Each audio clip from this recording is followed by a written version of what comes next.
Hello friends, welcome to our channel. Today we're going to take a look at another horrible case with you. The case of Rachel O'Reilly. Rachel O'Reilly was born in 1974 in County Dublin, Ireland. Her biological parents are unknown, but she was adopted at a young age by Rose and Jim Cali, who raised her along with their 4 other adopted children. Rachel was a responsible and driven child. She excelled in school, played sports, helped with household chores, and never caused any trouble. As she grew up, she became a sociable, open, and exceptionally kind person. She got along with everyone and avoided conflict whenever possible. As a teenager, Rachel was a skilled softball player, participating in numerous competitions and setting local records. Her closest relationship was with her adoptive mother, Rose, with whom she shared all her secrets and stayed in close touch even after she got married and had children of her own. Rachel decided to pursue a degree in marketing from a local university after completing high school. She also landed a job as a salesperson at a city department store and continued to play sports for a local team in her free time. Joe O'Reilly, born in 1972 in County Dublin, Joe grew up in a simple family as the second child of his parents, with an older sister. His parents instilled in him the value of hard work and self-reliance, not spoiling him or his sister. Joe was a tall and athletic boy who enjoyed playing softball. After high school, he chose to study advertising through correspondence and took a job as a manager at a department store. A few months later, Rachel would start working at the same store. Joe was 19 years old when he first met Rachel, who was just 17.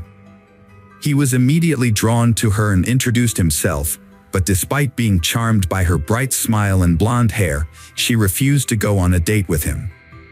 Undeterred, Joe began to try to win her over, showering her with compliments and small gifts, such as flowers and chocolates, which he would leave at her workstation in the morning. However, no matter how hard he tried, Rachel remained unimpressed. The entire department store staff was entertained by Joe's attempts to get Rachel's attention, and it even became a running joke. Despite initial challenges, Joe persevered. He made an effort to read Rachel's favorite book, hoping to find common ground for conversation. However, it wasn't until he discovered her passion for softball that he made significant progress. Joe attended one of her games, joined in during practice, and showcased his skills on the field.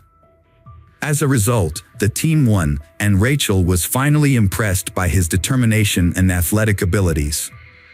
She agreed to go on a date with him, and their relationship began to blossom. As they spent more time together, Joe went to great lengths to prove his commitment and affection. He planned a surprise trip to Paris, a city he knew Rachel would love. In a romantic gesture, he proposed to her at the top of the Eiffel Tower. Rachel was overwhelmed by the surprise and happily accepted his proposal. She thought she had found her perfect match, a true prince who would make her happy for the rest of her life. A few years after their wedding, they had 2 sons. They moved to a peaceful and scenic area in Scotland, where they bought a spacious and cozy home, ideal for raising their children. After the birth of their first son, Rachel left her job to focus on taking care of her family. 2 years later, their second son was born, and Rachel dedicated herself to raising their children. Meanwhile, Joe secured a job at an advertising agency, specializing in outdoor advertising, which proved to be a successful career move for him. Those who knew Joe personally described him as a confident, driven, and charming individual. At work, he demonstrated his responsibility, expertise, and attention to detail. As they grew older and started attending kindergarten, Rachel began working as a distributor for a popular cosmetics company and selling household goods to earn extra income. This job allowed her to interact more with her neighbors, who praised her as a wonderful mother and a kind, open person. Meanwhile, Joe became increasingly absent from home, only returning to sleep, shower, and change clothes. He attributed his absence to his demanding work schedule and an upcoming promotion he was eagerly anticipating. Rachel supported Joe as best she could, but as time passed, they started to drift apart, and their family relationships began to deteriorate significantly. A disturbing incident occurred in the summer of 2004 when an anonymous person sent a letter to Child Protective Services, falsely accusing Rachel of being a bad mother who mistreated her sons. In response, a special commission visited their home to investigate the allegations. Although the investigation found no evidence of wrongdoing, and relatives and neighbors described Rachel as a loving and caring mother, the malicious letter damaged her reputation. On the morning of Monday, October 4, 2004, the O'Reilly household began as usual. Joe, the father, left for work at dawn while his wife, Rachel, and their sons were still asleep. Throughout the day, Joe tried to contact Rachel by texting and calling her, but she didn't respond. He then called their home phone, but the answering machine picked up, and Joe left a worried message, asking Rachel to call him back as soon as possible. Later that afternoon, Joe received a call from the kindergarten teacher, informing him that Rachel had not arrived to pick up their sons, which was unusual. Joe then called his mother-in-law, Rose, to ask if she knew Rachel's whereabouts. When Rose said she didn't know, Joe asked her to check on their house and see if everything was okay. Meanwhile, Joe went to the kindergarten to pick up the children. When Rose arrived at the house, she found Rachel's car in the yard, indicating that Rachel was home. However, the house was dark and quiet, and Rose's calls went unanswered. As Rose entered the house, she was immediately struck by the scene of chaos before her. Cabinets and drawers were open, with their contents scattered all over the floor, giving the appearance of a robbery. Upon entering the bedroom, Rose's was met with a horrific sight. Rachel lay lifeless on the floor, surrounded by a massive pool of her own blood. The walls, furniture, and even the ceiling were splattered with blood, and Rachel's tangled, bloody hair partially concealed her skull. In some places, the bare bones of her skull were visible. Rose rushed to her daughter, hoping against hope that she was still alive and could be saved. But when she touched Rachel's arm, she felt it was cold and stiff. It was clear that Rachel had been dead for hours, and there was nothing that could be done to help her. Overcome with grief and unable to collect her thoughts, Rose began screaming and calling for help. She then rushed to the phone to dial the police. Her screams alerted the neighbors, one of whom was a doctor. The doctor was the first to examine the body and confirm that Rachel was beyond help. When Joe arrived at the house, he was met with a crowd of people who had already gathered there. Upon learning of his wife's death, he was overcome with grief, screaming and running inside the house, exclaiming that he didn't believe the news. In the bedroom, he became hysterical beside his wife's body, crying and vowing to kill the person responsible for her murder. According to the police officers who responded to the scene, the crime was one of the most brutal they had ever encountered. The victim, Rachel, had been beaten to death with a heavy blunt object with incredible force. It appeared that she had been attacked from behind, as she showed no signs of having tried to resist or fight back. At first, the scene resembled a robbery, but the investigators' instincts suggested that the brutality of the attack indicated a personal motive or intense dislike. However, it was unclear who would have wanted to harm the Rachel, who was a mother of two. The detectives began by interviewing Rachel's family members and neighbors, who all confirmed that she was a friendly person with no known enemies or conflicts. None of the neighbors reported seeing or hearing anything suspicious on the day of the murder. Joe provided an alibi, stating that he was at the bus depot on the other side of town for work, which could be corroborated by a coworker. The scene looked like a robbery, but nothing valuable was taken. A 1,000 euro note was left untouched on the bedside table, and another stash of money was found in a kitchen cupboard, also untouched. A jewelry box on the dressing table was disturbed, but only a pair of chains and earrings were missing, found separately in a drawer. The homeowner reported that a digital camera, silverware, and one of his dumbbells, likely the murder weapon, were missing. The investigation found the situation suspicious. The house was in disarray, and Rachel was brutally murdered, yet only a few items were taken. Joe, answering police questions, was visibly shaken, crying, and feverish. However, one investigator believed that Joe's behavior seemed more like nervous excitement than grief or shock. When asked if his wife might have had an affair, Joe's demeanor changed, and he confidently denied it. He then added that he had not cheated on his wife, but this statement seemed unconvincing. A bag containing stolen items from the house was discovered in the bushes, 2 miles from the crime scene. The bag held a camera, silverware, and a few pieces of jewelry, all of which were on the list of stolen items compiled by Joe. This new evidence led investigators to rule out the possibility of a robbery and reclassify the case as a premeditated murder. As a result, Joe, who had been trying to appear grief-stricken, became the prime suspect. His attempts to convey pain and sorrow seemed insincere, raising suspicions about his involvement in the crime. Joe didn't have an alibi to present, so the detectives had to investigate the details of his day to piece together what happened.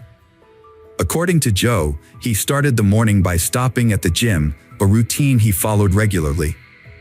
The surveillance cameras in the gym's parking lot and inside the gym confirmed his presence. After his gym visit, Joe drove to the office and then headed to a remote bus station in the city to check on the placement of advertisements on buses. A colleague corroborated Joe's account, recalling a phone conversation they had around that time. The investigators then visited Joe's workplace to inspect his computer. This led to a significant discovery. Joe's email contained some suspicious messages that he had partially deleted. Specialists were able to recover the deleted emails, and the police became convinced they were on the right track. Most of the recovered emails were exchanges with Joe's friend and sister, in which he frequently complained about his wife, Rachel, using derogatory language and profanity. Joe's wife had not been attractive to him for a long time, and in fact, he felt a strong sense of disgust towards her. Meanwhile, investigators discovered a suspicious correspondence between Joe and a female colleague named Nikki Pell. Their communication suggested that they were more than just friends and warranted further questioning. Nikki Pell worked at the same advertising company as Joe and was 10 years his senior. Despite their age difference, they had begun an affair. It was unclear when exactly their workplace romance started, but it was evident that Joe spent a significant amount of time with Nikki, often staying late into the evenings and even nights. Joe's wife was unaware of this and was misled into believing that he was busy with work. What was even more alarming was the content of Joe's messages to Nikki, in which he promised that they would soon be together, referring to her as a potential stepmother to his children with his wife, Rachel. Such messages raised suspicions, especially considering that in the event of a divorce, the children would likely remain with their mother. Joe initially denied having an affair, but when faced with irrefutable evidence of his infidelity, he was forced to admit to secretly dating Nikki for some time. Although they had reportedly broken up for over a week before the incident. This revelation raised questions. Following the discovery of the body, the O'Reilly house was sealed off as a crime scene, and no one was allowed to enter while the police conducted a thorough investigation. During this time, Joe stayed with his sister, and the children stayed with their grandparents. At the funeral, Joe was surprisingly calm and appeared to avoid the casket containing his deceased wife's body. When it was his turn to say goodbye, he did so hastily and without emotion. As he left, he appeared unconcerned, saying that the casket could be closed and buried once the family was allowed to return home. When they returned, everything in the house appeared to be in the same condition as the day of the murder, except for the body on the floor. Joe asked his in-laws to accompany him to the scene of the crime, and they agreed, thinking he needed their emotional support. However, as they walked around the room where Rachel had been murdered, Joe began to speculate about the killer's actions. He graphically described the attack, pointing to dried blood spatters and reenacting the blows with his arms. Joe suggested that the perpetrator might have washed his hands and the crime weapon in the bathroom before taking it with him. Although his detailed and unsettling account seemed like an attempt to process his grief, his parents-in-law couldn't shake the feeling that he was reenacting the crime. Rose, in particular, secretly suspected that Joe might have been the one who killed their daughter. Immediately following the funeral, Joe began aggressively seeking media attention. He granted numerous interviews and even invited reporters into his home, providing them with a tour of the crime scene while recounting the events that transpired. 3 weeks after the tragedy, the Rachel loved ones agreed to participate in a television program about the crime. However, while Rachel's parents appeared to be overcome with grief, Joe's behavior on set was remarkably different. He interacted with the makeup team, showing concern for his on-camera appearance, and during breaks, he eagerly accepted and enjoyed the offered snacks and coffee, behaving more like a celebrity than a grieving family member. The police, who were still looking at Joe, decided to follow him and found that from the set he went straight to his mistress Nikki, who spent the night. By that time, the last doubts that he was the killer had already been dispelled, and it remained only to collect irrefutable evidence for the court. Collecting evidence proved to be a time-consuming and challenging task. The main piece of evidence, the murder weapon, remained elusive. Despite this, investigators accumulated enough supplementary evidence. Initially, 2 key witnesses, Nikki and Joe's colleague who corroborated his alibi, faced possible imprisonment for perjury, leading them to recant their earlier statements. Nikki revealed that her relationship with Joe never actually ended, they continued to see each other in secret. Rachel, who discovered their ongoing connection, got into a significant argument with Joe and his wife shortly before the tragedy. In contrast, Joe's colleague, although previously vouching for his whereabouts, could not confidently attest that Joe was at the bus station across town at the time of his wife's murder. He unknowingly corroborated his friend's story at his request, unaware that Joe was a suspect in the crime at the time. Emails retrieved from Joe's computer, in which he made disparaging comments about his wife and planned a future with his mistress and children, were also submitted as evidence in the case. Joe made a deliberate attempt to create an alibi by going to the gym and ensuring he was caught on camera. He then informed his colleagues that he would be unavailable due to a work commitment in another part of the city. However, instead of going to the bus station as claimed, Joe went home, armed himself with a dumbbell, and hid in the bedroom, waiting for his wife to return from taking the children to kindergarten. He launched a surprise attack on her from behind, leaving her no opportunity to defend herself. After committing the crime, Joe, who later admitted his actions, cleaned the blood from himself and the murder weapon in the bathroom next to the bedroom. He then changed his clothes, scattered his belongings around the house to make it appear like a robbery had occurred, and headed to work.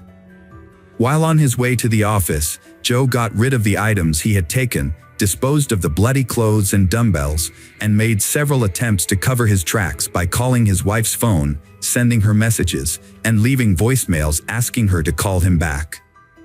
At the office, Joe exhibited unusual behavior, appearing overly excited and showing signs of nervousness, as evident from his slightly shaking hands. Some of his colleagues noticed his unusual behavior and asked if he was okay, but Joe seemed flustered and, instead of responding, quickly retreated to his office. Shortly after, he received a call from the daycare center informing him that no one had picked up their boys. Instead of rushing home, Joe sent his mother-in-law to discover his daughter's disfigured body first. He believed he had covered his tracks and that his guilt would be impossible to prove. However, his desire for fame and public attention ultimately worked against him. Although most of the evidence against Joe was circumstantial, he was not arrested until 2 years after the crime. His guilt was ultimately proven by tracing his movements on the day of the murder, using data from a cell phone he had kept with him. Notably, at the time of the murder, Joe's cell phone signal was tracked to the home, a fact later confirmed by phone records. Furthermore, it was revealed during the trial that the anonymous letter sent to Child Protective Services, which made false accusations against Rachel, was actually written by Joe's mother at his request. Joe's motive for the murder was to gain sole custody of the children in the event of a divorce. To achieve this, he attempted to discredit Rachel by portraying her as an abusive mother. However, social services found no evidence to support these claims, and Joe decided to take more drastic action. Joe showed no remorse in the courtroom, smiling and chatting with his lawyers as if he was confident he would be acquitted. However, in the summer of 2007, the court delivered a guilty verdict and sentenced him to life in prison. Despite the defense team's efforts to appeal the decision, all their attempts were unsuccessful. Interestingly, Joe's relationship with his mistress, Nikki, continued even after his imprisonment. She visited him regularly for many years, but they suddenly lost contact in 2022. Throughout his imprisonment, Joe has maintained his innocence and has been a model inmate, never causing any trouble. He hopes that this could... Hello friends, welcome to our channel. Today we're going to take a look at another horrible case with you. The case of Ellie Costile. Alexandria Costile, known as Ellie, was born on September 11, 1997 in St. Louis. As a blonde-haired girl, she grew up with the care and love of her parents, Cindy and Keith, who supported her endeavors. Ellie excelled academically and in sports like track and field and golf. Her dream was to attend the University of Mississippi, and she became a student there, living in a dormitory in Oxford and being popular among her peers. Friends and relatives described her as a lively and energetic person. Summer on campus is quiet, with few students remaining. Those who stay attend extra lectures or prepare for next year, then unwind at local bars and nightclubs in the evening. Ellie Costile, an upperclassman, stayed to improve her knowledge, and having just passed a key exam, was planning to celebrate with friends. A popular spot among young people in Oxford Square is a small bar that serves pizza and drinks. Its lively atmosphere, complete with dim lighting, loud music, and a colorful selection of drinks, makes it a place where the bartenders know many customers by name. On the evening of July 19th, Ellie met up with friends at this bar, where they chatted and had a good time. Despite her efforts to have fun, Ellie seemed tense and spent most of the evening texting someone on her phone. After having a couple of cocktails, she discreetly left the bar. This would be one of the last times Ellie Costile, a University of Mississippi student, was seen in public. On July 20th, 2019, around 10:30 a.m., police officers stumbled upon a young woman's body near an abandoned fishing camp by Sardis Lake, about 30 miles from the university, during their routine patrol. The victim had been shot 9 times in the back, and investigators found 11 shell casings at the scene. A purse containing a driver's license and a student ID belonging to 21-year-old Alexandria Costile, a University of Mississippi student, was found nearby on the roadside. Ellie's death shocked the University of Mississippi community. Her father confirmed the news on Facebook, saying police told them Saturday that she'd been a crime victim. Witness interviews established that a few days before the incident, Ellie's parents had visited her from St. Louis, during which she expressed her enthusiasm for the upcoming academic year at the university, with no reservations about staying on campus for the summer. Moreover, data from her Apple Watch revealed that following a phone conversation with her mother, Ellie sent several messages to Brandon. An examination of these messages revealed that 3 months prior to the incident, Ellie had confided in Brandon about some shocking news. Since Brandon was the last known person to have communicated with the victim, he became a person of interest to the police. A closer look at their messages further disclosed that Ellie and Brandon had been in an on-again, off-again romantic relationship. Brandon Theld, a tall, dark-haired young man with an athletic build, was also a student at the University of Mississippi, hailing from Fort Worth, Texas, and raised in a well-mannered family. In 2016, when Ellie met Brandon as a freshman, she fell for him immediately. The young couple started dating, but they never formally declared themselves as an official couple. While Ellie's feelings for Brandon were genuine, he never showed a serious commitment towards her. Ellie's friends knew that her relationship with Brandon was troubled. They frequently argued, even in public. The couple would often break up, only to get back together after a while. On April 12, 2019, Ellie told Brandon that she was pregnant, but he didn't respond. She sent him numerous texts and voice messages, but he ignored her. 3 months later, Brandon finally replied, saying that he didn't want a child because it would ruin his life. He refused to help or support Ellie, telling her to just take a pill or make a doctor's appointment to deal with the situation. Despite being deeply in love, Ellie desperately wanted to talk to Brandon in person, but he kept refusing.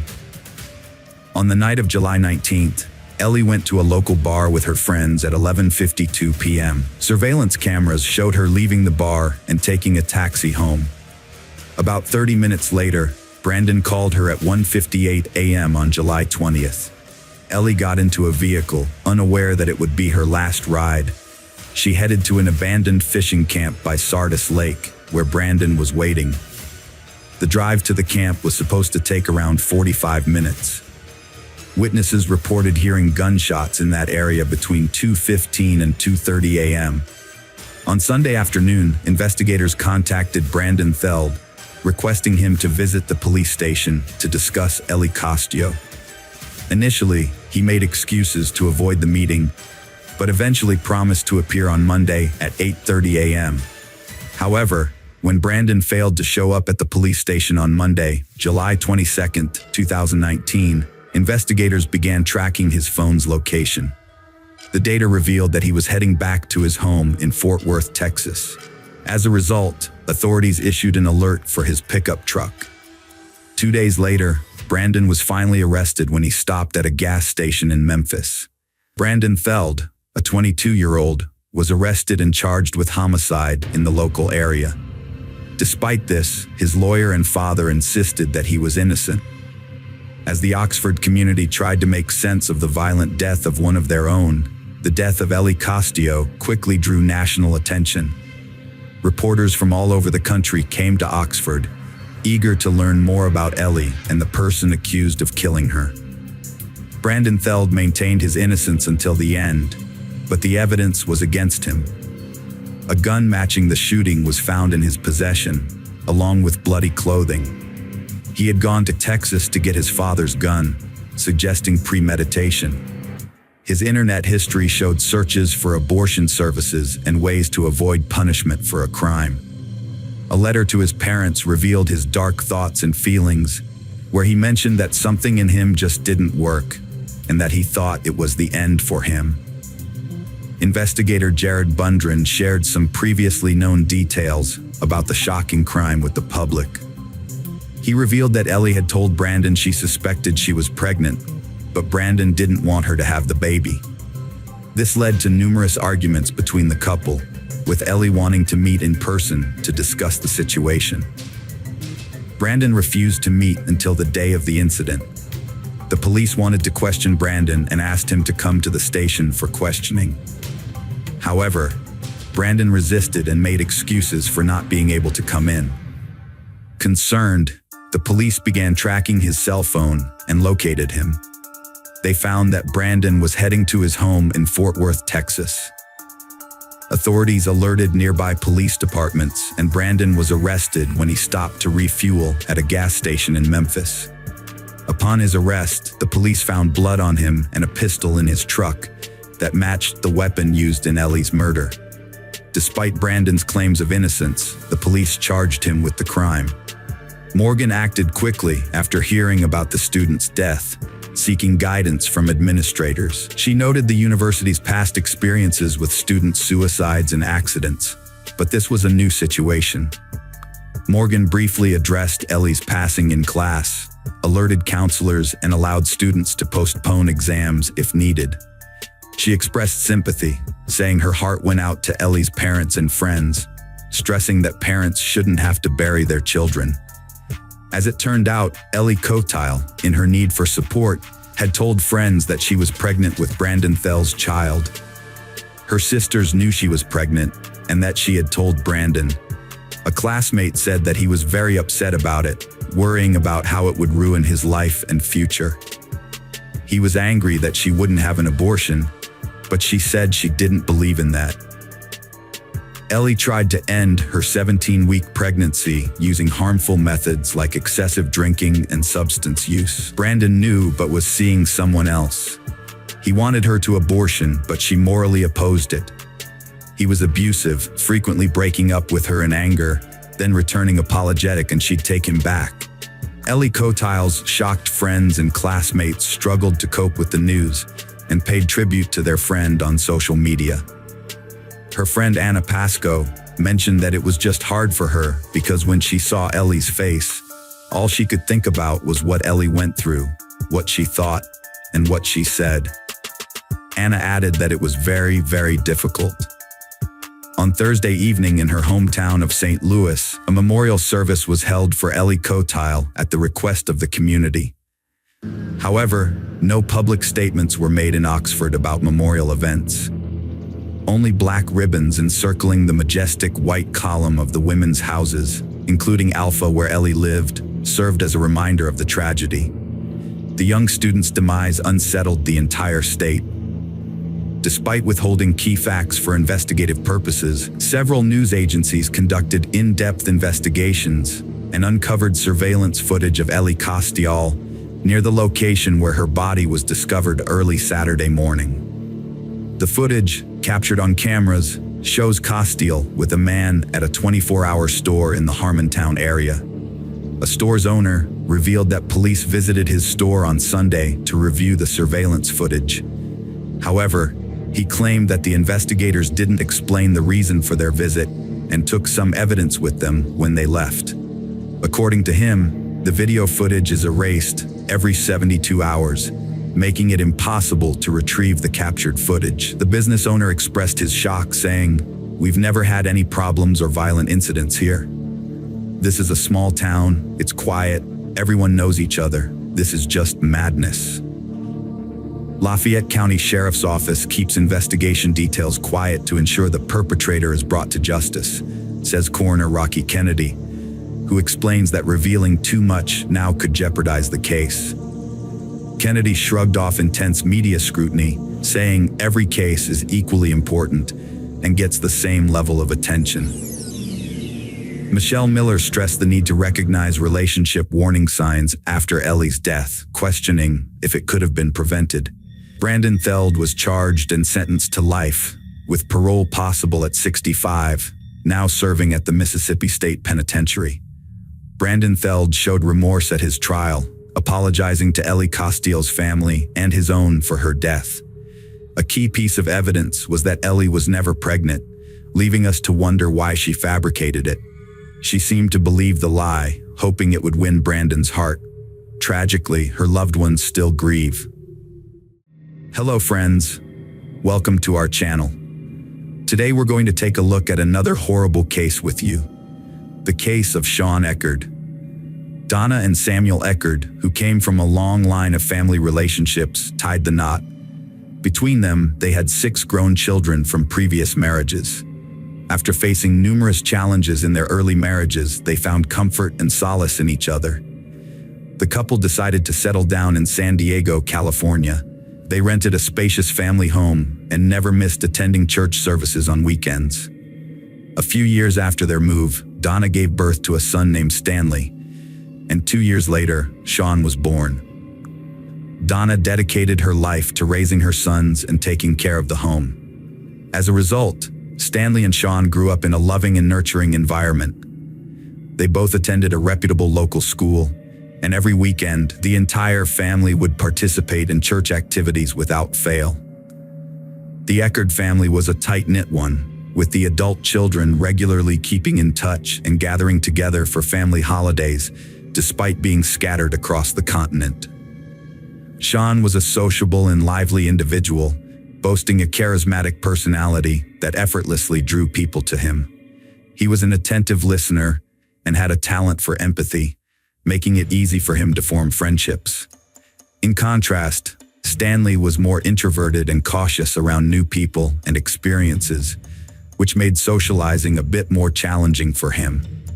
Despite their differing personalities and age gap, the brothers shared a common circle of friends and classmates. Unwaveringly loyal, they looked out for each other, often acting as one unit. As they grew up, they developed into well-mannered and academically successful young men. Their bond was built on trust and mutual respect, with their parents valuing respect above all else. Good-natured teasing between the brothers was commonplace, but always done in a light-hearted and humorous spirit. Donna and Samuel raised their children, instilling in them faith in God and guiding them according to God's laws. As the Eckerd brothers grew up, their lives unfolded naturally.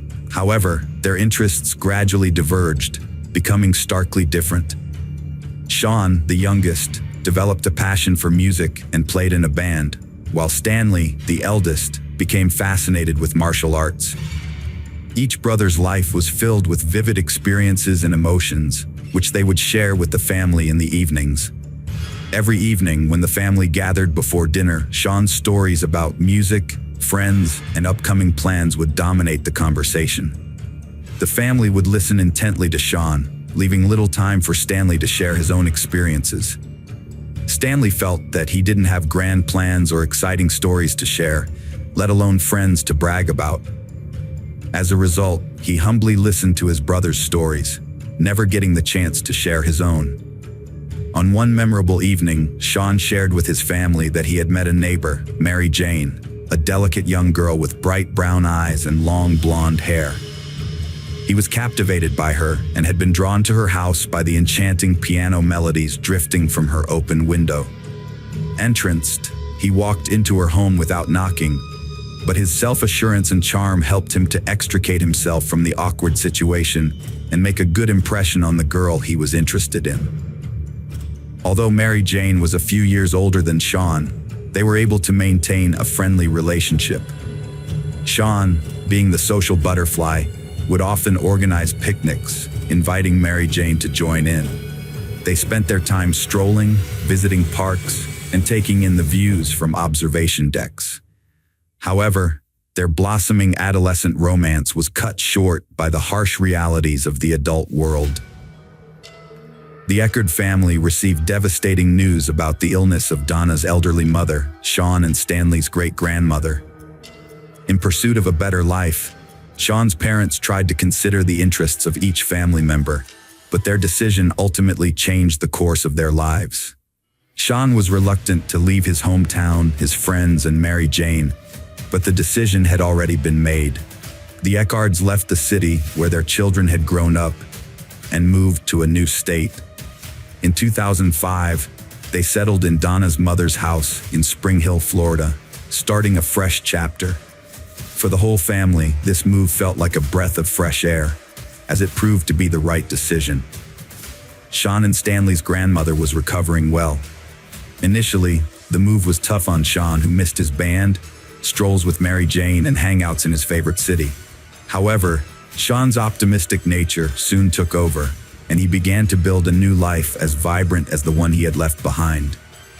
Donna and Samuel found jobs at the Presbyterian Church, where they spent most of their time. Donna looked after the children in the nursery, while Samuel assisted with the chapel. Over time, the brothers reconciled and made new friends together. At their new school, they revived their old life. Sean rejoined the school band, while Stanley attended a martial arts school near their home. Despite their busy schedules, Sean remained obsessed with Mary Jane. Every night, he'd lock himself in his room and talk to her on the phone for hours.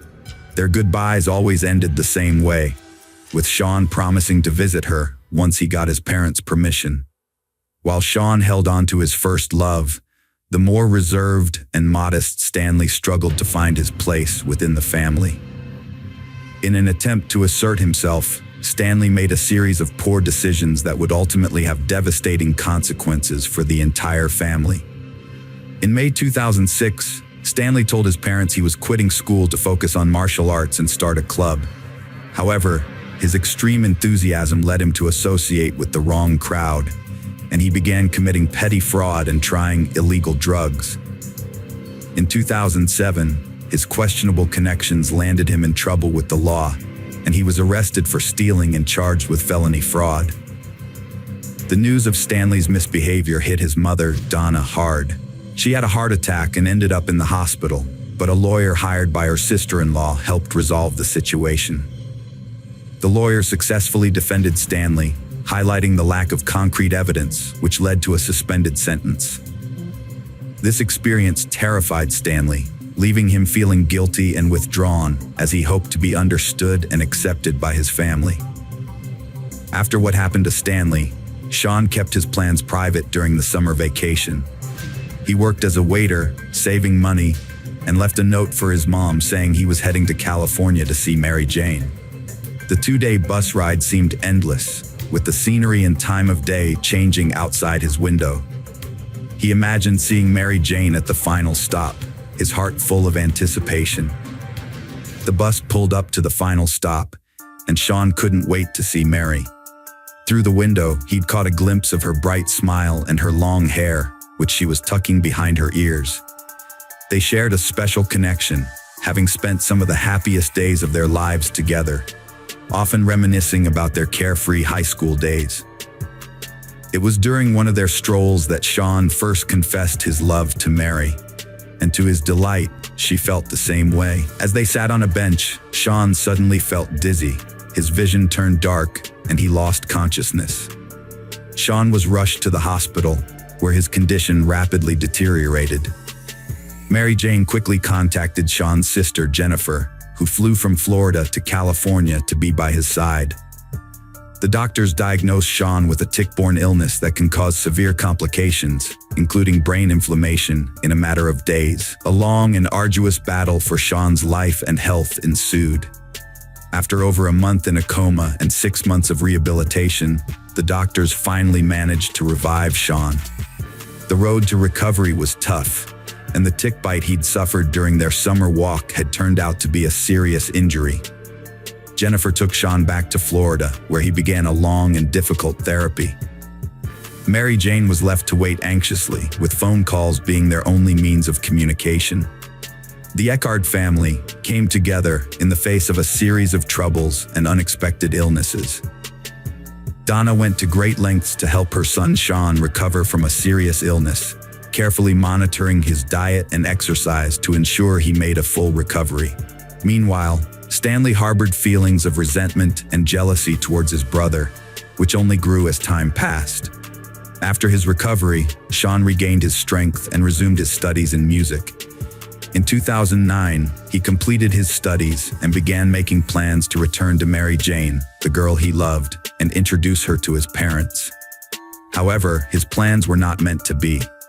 Stanley introduced Sean to his dream girl, Samantha, a native of Florida, who quickly clicked with the two brothers. Samantha was charmed by Sean's cheerful and sociable nature, but Stanley was smitten with her and actively courted her. They went on several romantic dates, culminating in a passionate kiss. Stanley was over the moon, but Samantha had still been thinking about Sean. She sent him a message confessing her feelings and inviting him on a city walk.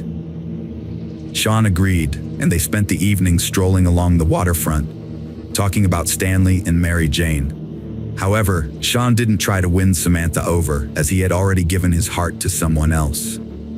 Samantha, feeling down, sent a message to Stanley revealing that Sean had been seeing her behind his back and confessed his strong feelings for her. That same evening, Stanley was enraged. He stormed into his brother's room and they had a heated conversation. Initially, they spoke in hushed tones, but their words soon turned into loud shouts, followed by an eerie silence. Although their parents were home, they were accustomed to the brothers' loud arguments, so they didn't think much of it.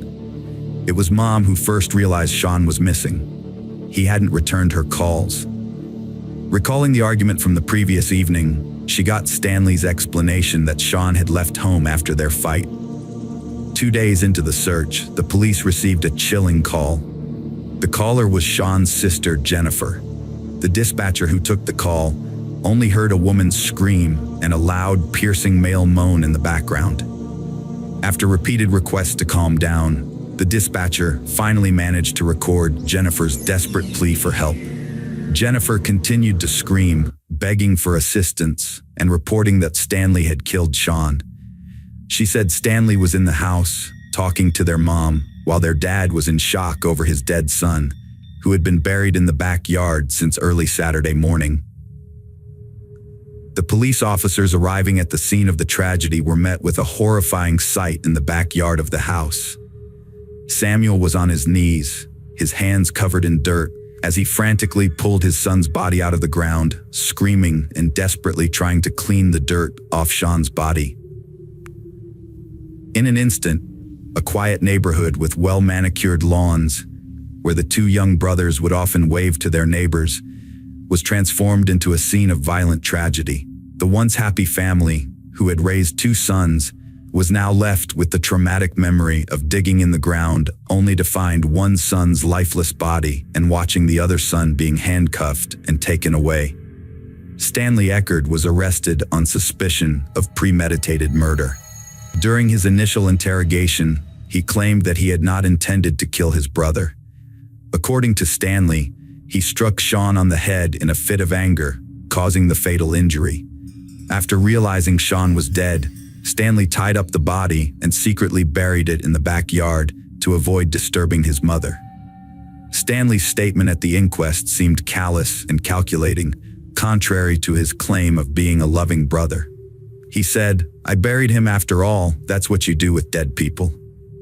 In his defense, Stanley maintained that he covered up the incident to spare his mother the shock of learning about her son's death. He planned to rebury the body once his parents were no longer around. Stanley's behavior during the interrogation was inconsistent. At times, he broke down in tears, confessed to the crime, and expressed remorse, portraying the incident as an accident. However, he also displayed hatred towards Sean, speaking harshly and bitterly about his brother, whom he blamed for his troubles and for winning their mother's and Samantha's affections. On the same day, Stanley was arrested and charged with second-degree murder, with no chance of bail. 2 days later, Dr. Barbara Wolfe performed an autopsy on Sean's body and presented her findings to the court. Her forensic examination revealed that Sean had bruising on his neck, both under the skin and in the form of rope marks, indicating that his neck had been constricted to make breathing difficult. The autopsy concluded that Sean's death was caused by a head injury and asphyxiation. Assistant State Attorney Pete Mago carefully reviewed the case. The first hearing took place on February 25, 2011, presided over by District Judge Stephen Rushing. Stanley's parents, Donna and Samuel Eckard, sat in the second row, weeping as they watched their oldest son being led into the courtroom in handcuffs. On April 9, 2013, the trial of Stanley Eckard began in Hernando Court, presided over by District Judge Anthony Taddy. The defense team, led by attorney Alan Hunter, faced prosecutor Pete in the prosecution. The prosecution's main objective was to convince the jury that Stanley had carefully planned the crime, whereas the defense argued that the tragedy resulted from a spontaneous fight. In his closing statement, Alan Hunter appealed to the jury to consider Stanley's attempt to cover up the crime, allegedly driven by good intentions. Stanley Eckard was charged with first-degree premeditated murder, which carried a mandatory life sentence if convicted. The verdict would determine his fate, with sentencing scheduled for May 13th. Alternatively, if convicted of second-degree murder, Stanley faced up to life in prison. Throughout the trial, Stanley maintained that he never intended to kill his brother 3 years prior, before burying him in the front yard of their house. Prior to the trial, Eckard had rejected a plea deal from prosecutors, which offered to limit his prison sentence to 20 years in exchange for pleading guilty to second-degree murder. As the clerk read the verdict, Stanley remained stone-faced, his fate now in the hands of District Judge Anthony Taddy, who had presided over the 5-day trial. Samuel and Donna, the parents of the accused, wept quietly as the jury left the courtroom. Samuel's sobs soon turned to screams as numerous relatives gathered around him and his wife, Donna. The jury had found Eckard guilty of second-degree murder, but didn't completely absolve him of guilt, as they believed that he didn't plan to kill 19-year-old Sean. The jury, consisting of 9 women and 3 men, reached this verdict after deliberating for approximately 2.5 hours.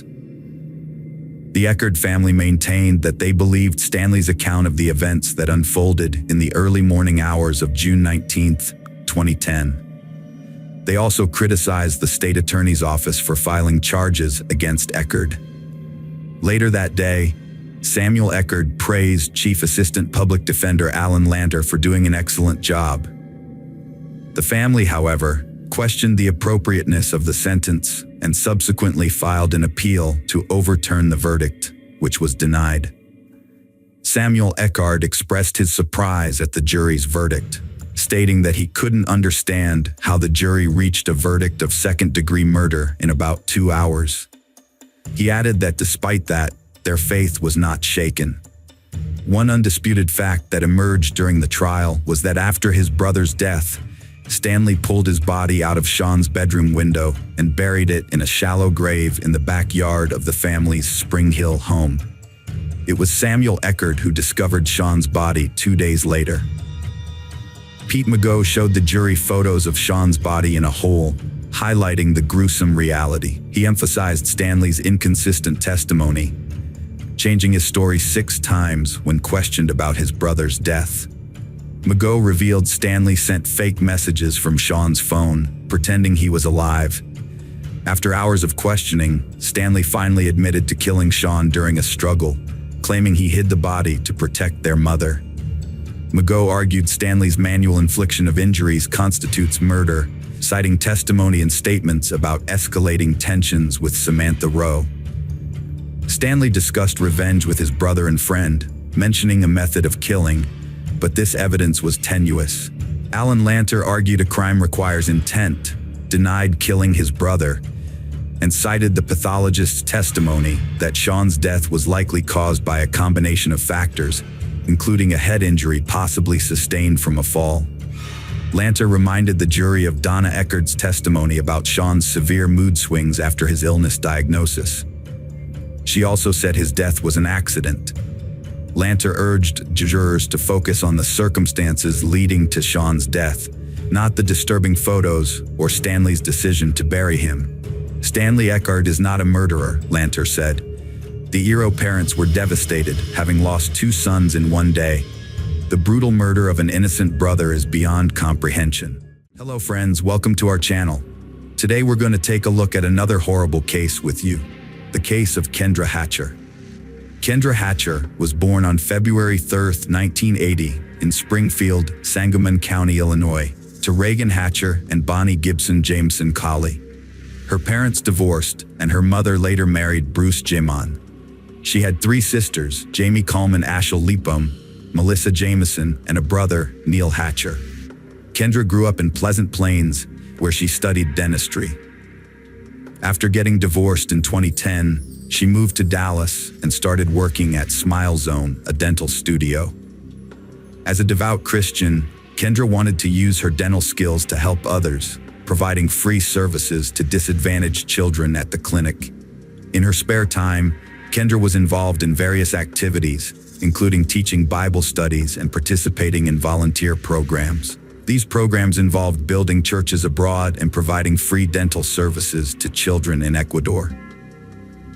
After moving to Dallas, Kendra's professional career took off rapidly. Her personal life also began to blossom when she met Dr. Ricardo Palacios through a dating app on May 24, 2015. Kendra and Ricardo shared similar values, interests, and life goals. Ricardo was completing his dermatology residency at the University of Texas Southwestern Medical Center. Despite having only been together for a few months, they were already discussing their upcoming marriage. A tragic incident in a parking lot took the life of Kendra, cutting short all their future plans. Upon arriving at the crime scene, investigators examined the evidence and initially suspected robbery as the motive, given that Kendra's purse and some valuables were missing. They found bullet fragments and a gun magazine near her body. However, the circumstances of the shooting and the bullet wounds suggested that robbery was not the primary motive. One bullet struck Kendra in the back, while the other hit her in the head. The entry wound was at the top of her head, and the bullet exited through her chin, indicating that she had her hands up and behind her head when she was shot. The murder theory was later confirmed when investigators obtained CCTV footage and reconstructed the events. The footage showed a black Jeep Grand Cherokee entering the parking lot at 7:15 p.m. 30 minutes later, Kendra returned home and parked in the same garage. Shortly after, a man approached her, shot her, and then ran to the side before jumping into the Jeep and driving off. Although the video quality was poor and the crime scene was not clearly visible, the authorities were unable to identify the assailant. However, they put the vehicle on a wanted list and appealed to the public for assistance. A man named Ortiz contacted the police after recognizing his car and footage related to the shooting.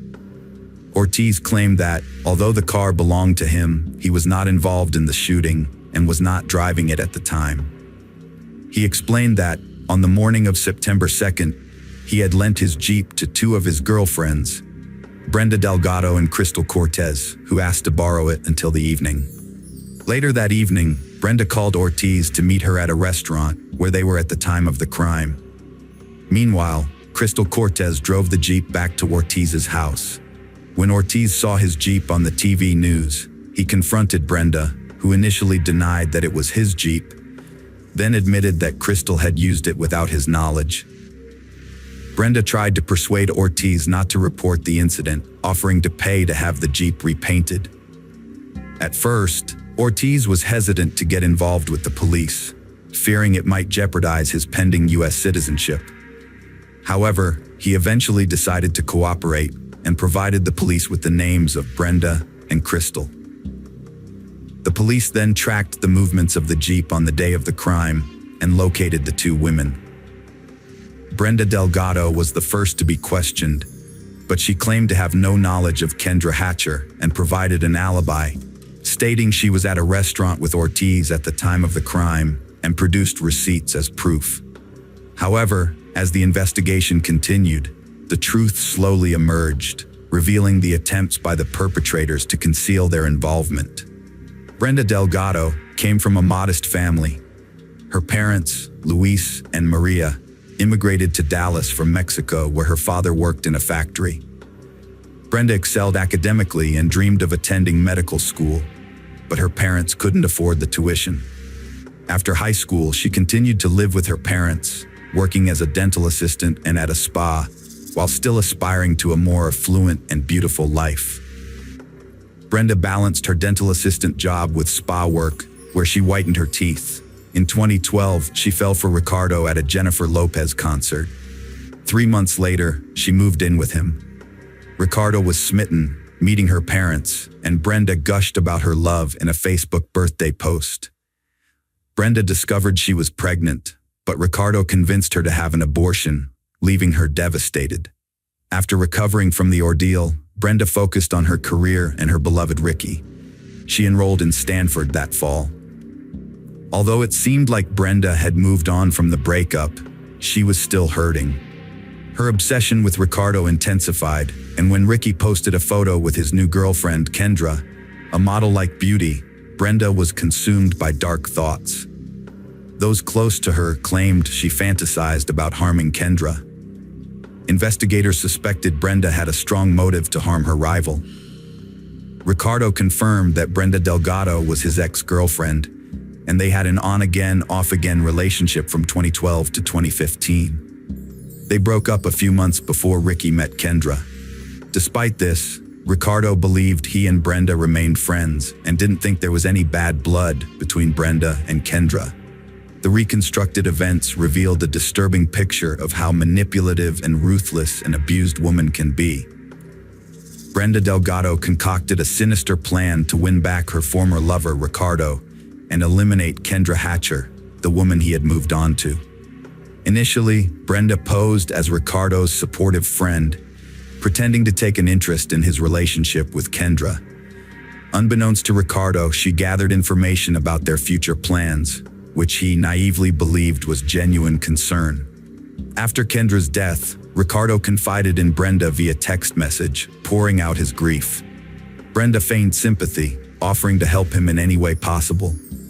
Unaware of her true intentions, Ricardo trusted her completely. What he didn't know was that Brenda had been secretly manipulating him for months. She had been snooping on his mail, learning about his plans with Kendra, including their travel arrangements. This discovery fueled her anger, and she became fixated on eliminating Kendra, whom she believed had usurped her place in Ricardo's life. Brenda took control of Ricardo's phone account and used it to stalk him, keeping close tabs on his activities and those of his girlfriend Kendra. This obsession soon became her sole purpose in life. Brenda's fixation on stalking eventually led her to quit her job and dedicate all her time to achieving her twisted goals. Over time, she devised a cruel and terrifying plan to murder Kendra and take her place beside Ricardo. To put her plan into action, Brenda approached several acquaintances with an offer to harm Kendra in exchange for money. She eventually found a 21-year-old single mother, Crystal Cortez, who was struggling financially and willing to assist her. Crystal recruited a perpetrator, Christopher Love, who agreed to commit the crime.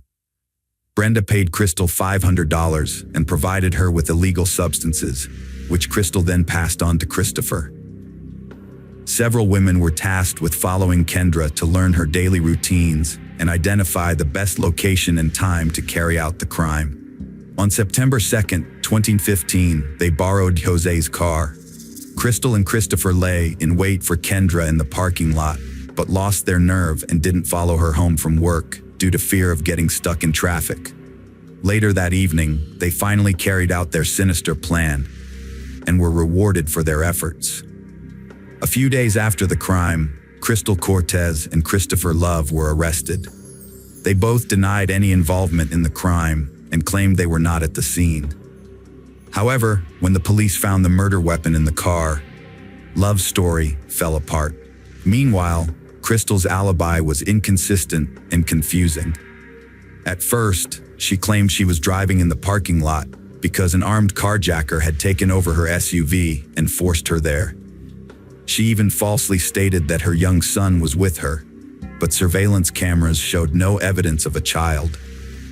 As the investigation continued and more evidence emerged, Crystal changed her story again, this time offering to cooperate with the police in exchange for a reduced sentence. She implicated Brenda, claiming that she was the mastermind behind the crime and that they had been planning it for 2 weeks.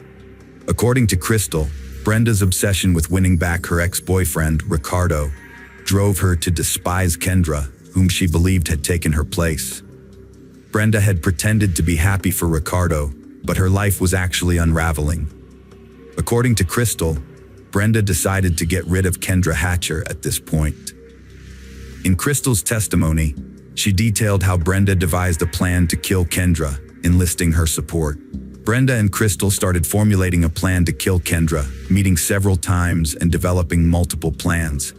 Initially, they planned to inject Kendra with illegal substances or sedatives and then dispose of her body.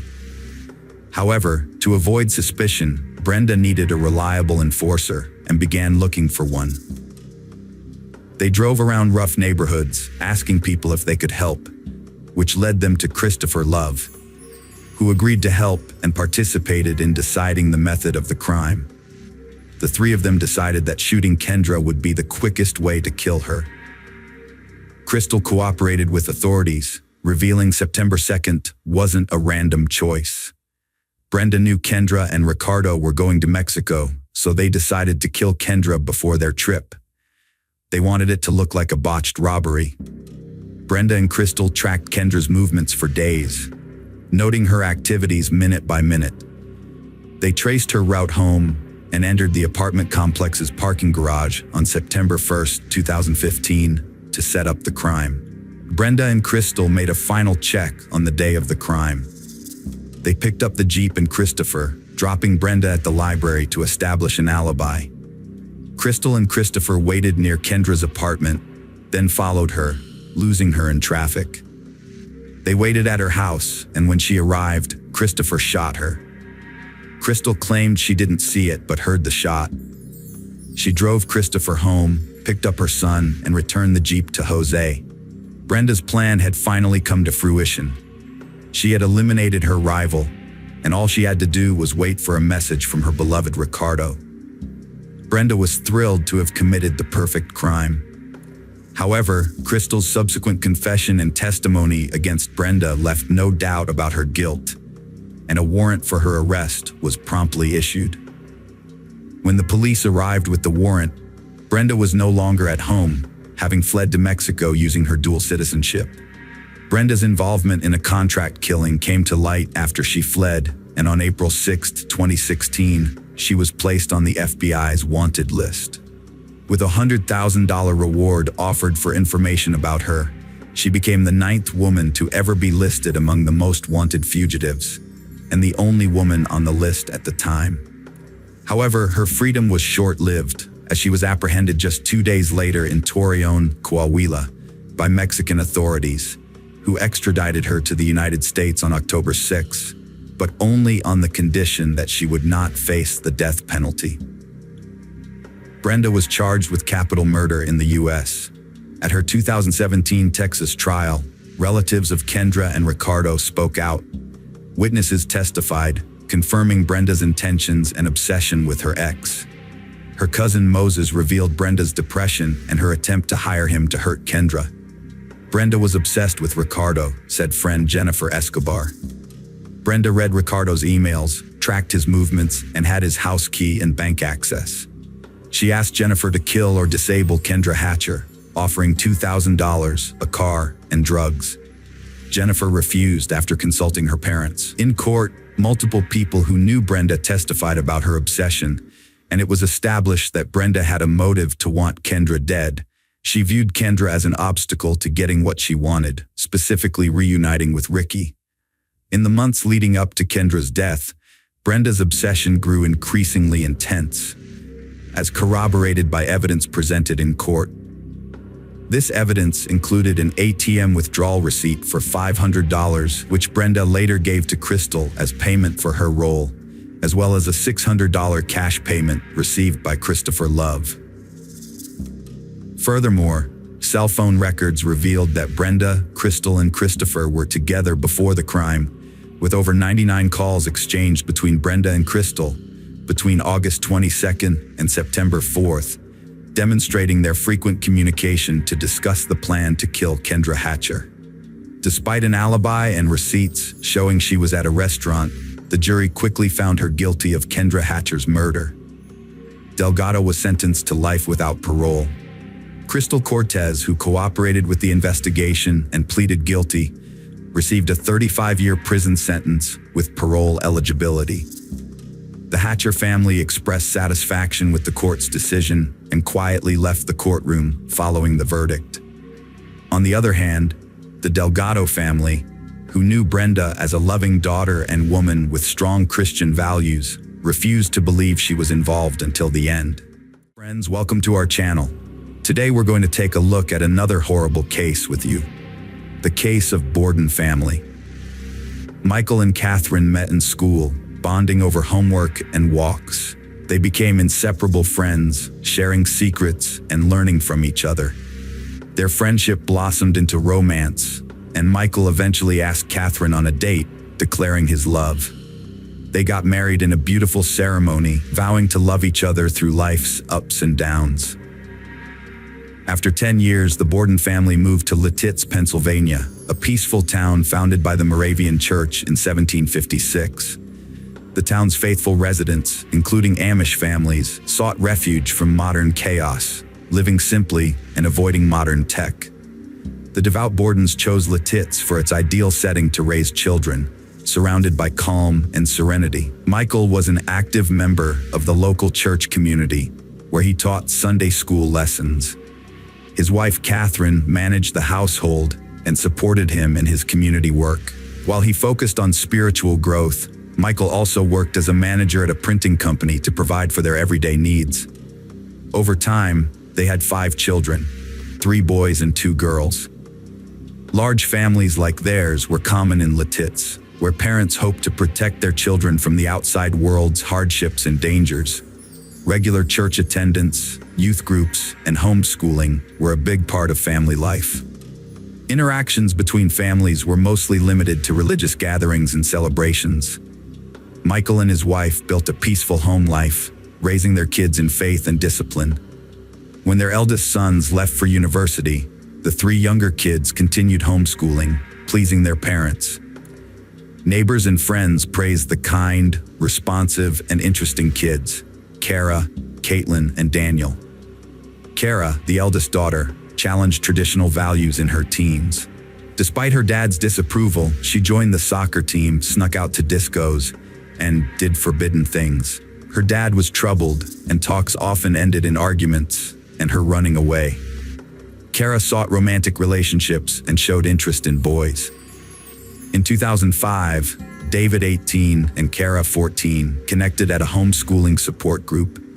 They formed a close bond, hiding it from their parents, and used social media to exchange messages, pouring their hearts out. They crafted coded messages to keep their communication private. Kara and David's letter exchange wasn't enough, so they secretly met in person. At first, they took innocent walks, but their friendship blossomed into romance. They snuck out to discos, spending nights together. David, older, had experienced first love, while Kara's inexperience made her feelings overwhelming. Her joy was radiant, but her obedience to her parents was feigned, driven by fear of discovery. But sooner or later, every secret is exposed. One day, Kara couldn't keep her secret hidden anymore and confided in her sister. She showed her a photo of David, told her about how they met, and how they were deeply in love and willing to overcome all obstacles to be together. They were even planning to run away to be together. However, Kara's sister was worried about her and told their mother about their planned elopement, which ultimately revealed the secret of the young lovers. One early morning, Kara snuck back home, feeling elated after her date with David. But her mother was waiting in her room, clearly aware of her secret. At breakfast, Kara's parents forbade her from seeing David, deeming him unsuitable due to their concerns about violence and drugs. Angry and disappointed, Kara's father grounded her. That night, Kara spent her free time at David's house. At 5:30 a.m., David drove Kara back to her neighborhood and dropped her off near her house. They agreed that once Kara was safely back in her room, she would send him a text message to let him know she was okay. However, the message never came. David tried calling her home phone several times and sent her a few messages on social media, but he didn't hear back from her. An hour later, Kara finally got in touch with him, explaining that she had gotten caught by her parents and asked him to come over so they could talk to him. David arrived on time, but Kara's parents were fiercely opposed. Her dad forbade David from seeing Kara, deeming her too young for a relationship. David's declarations of love fell flat, with her dad threatening to call the police if he saw them together again. The emotional confrontation ended with Kara grounded and David leaving, feeling rejected and heartbroken for the first time.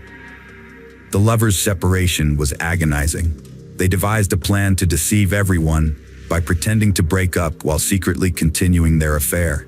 In public, they convincingly played the part of former lovers, not even greeting each other. Kara's parents were convinced they'd protected her from a youthful mistake. However, David missed Kara terribly, often reading Shakespeare and imagining openly serenading her like Romeo. David Ludwig took drastic measures by calling Kara's home to request a meeting with her father, Michael. On November 13, 2015, the young man arrived at the Borden residence, determined to discuss their plans to get married. Ludwig confessed his love for Kara and their intentions to Michael, but he received a dismissive response, saying it would never happen. Prepared for this reaction, Ludwig, fueled by anger, pulled out a handgun and shot Michael in the back as he walked towards the front door. Next, he targeted Kara's mother, Catherine, shooting her while she sat in a chair. Ludwig then searched the house for Kara, calling out her name, but she was nowhere to be found. He got into his car, started the engine, and began to drive away. That's when he spotted Kara running down the road towards him. She got into the car, expressing her desire to escape and start a new life with David. They fled the city in David's red car, leaving the chaos behind. Kara Borden was missing for 24 hours after her parents, Michael and Catherine Borden, were found dead. Investigators reviewed surveillance footage, which led them to track the teenagers. The footage also showed that Kara didn't resist and had willingly gone with David Ludwig. As a result, the charges against Ludwig for abducting Kara were dropped. Alerts were issued to police across the East, including in Pennsylvania and Indiana, as the couple was spotted heading west in a red Volkswagen Jetta. On Monday morning, authorities received a tip about a vehicle matching the description parked near a truck stop outside Fort Wayne. Police rushed to the area, but the car was already gone. State police were alerted, and they spotted the car around noon on Interstate 70 in Belleville. David Ludwig got onto the interstate, leading police on a high-speed chase at 90 to 95 miles per hour on a two-lane highway. According to State Trooper David Cooch, who was involved in the pursuit, Ludwig drove extremely recklessly and dangerously, causing multiple accidents, much like in an action movie. The district attorney announced that, despite the initial kidnapping charge being dropped, they would still face charges for the brutal murder of Michael and Catherine Borden. David Ludwig and Kara Beth Borden went on the run following the tragic incident, evading authorities for approximately 28 hours before being apprehended in Indiana. While Kara Beth was not charged with any crime, David Ludwig was detained without bail, facing charges of murder and abduction. In the aftermath, Kara was taken in by relatives and church members for care. David Ludwig was arrested on November 14, 2005, following a high-speed chase that ended with his vehicle crashing into a tree. He was charged with the murder of the Bordens, a crime allegedly committed after a prolonged dispute. Ludwig confessed to 2 counts of intentional harm, stating that he had deliberately intended to shoot the Bordens if they got in his way, and that he did so. During a search of his vehicle after his arrest, no weapons were found. However, when the police searched his home, they discovered an arsenal of 54 firearms, which belonged to his father, a hunter who had taught Ludwig how to handle weapons. The police also found an 18-minute video on a laptop in his home, which showed Ludwig discussing plans to invade another family's home, armed with weapons. The plan was abandoned due to the presence of too many cars. Although the police declared Kara Borden a victim in the case, Ludwig claimed that surveillance footage from various stores along their route would prove that she was not abducted. He did not resist extradition to Pennsylvania, and a judge ordered him held without bail. Ludwig was not represented by an attorney during the charge presentation, and a preliminary hearing was set for November 23rd. The trial of Ludwig, who was responsible for the deaths of 2 adults in front of their children, was brief, as detailed in court documents. Caitlin, Kara's 13-year-old sister, told investigators that her parents were killed after arguing with David Ludwig for about an hour. According to Caitlin, Ludwig shot her father, and she then ran to the bathroom where she heard a second shot, which likely killed her mother. Afterwards, Ludwig ran through the house, calling out to Kara. In June 2006, David Ludwig agreed to a plea deal with District Attorney Donald R. Totoro, who had originally sought the death penalty. As a result, Ludwig pleaded guilty to 2 counts of first-degree murder, among other charges, and was immediately sentenced to 2 consecutive life sentences of 9.5 to 19 years. He was also ordered to pay $125,000 in restitution. Since 2006, Kara Borden has been under guardianship, represented by legal counsel. In November 2005, it was reported that the charge of abduction against David G. Ludwig was dropped. The court concluded that Kara had voluntarily left with Ludwig, as supported by written statements. Ludwig's lawyer claimed that Kara had accompanied David voluntarily during their journey through 3 states, and surveillance footage showed that she had multiple opportunities to escape. Kara herself admitted that she had run after Ludwig as he left her house.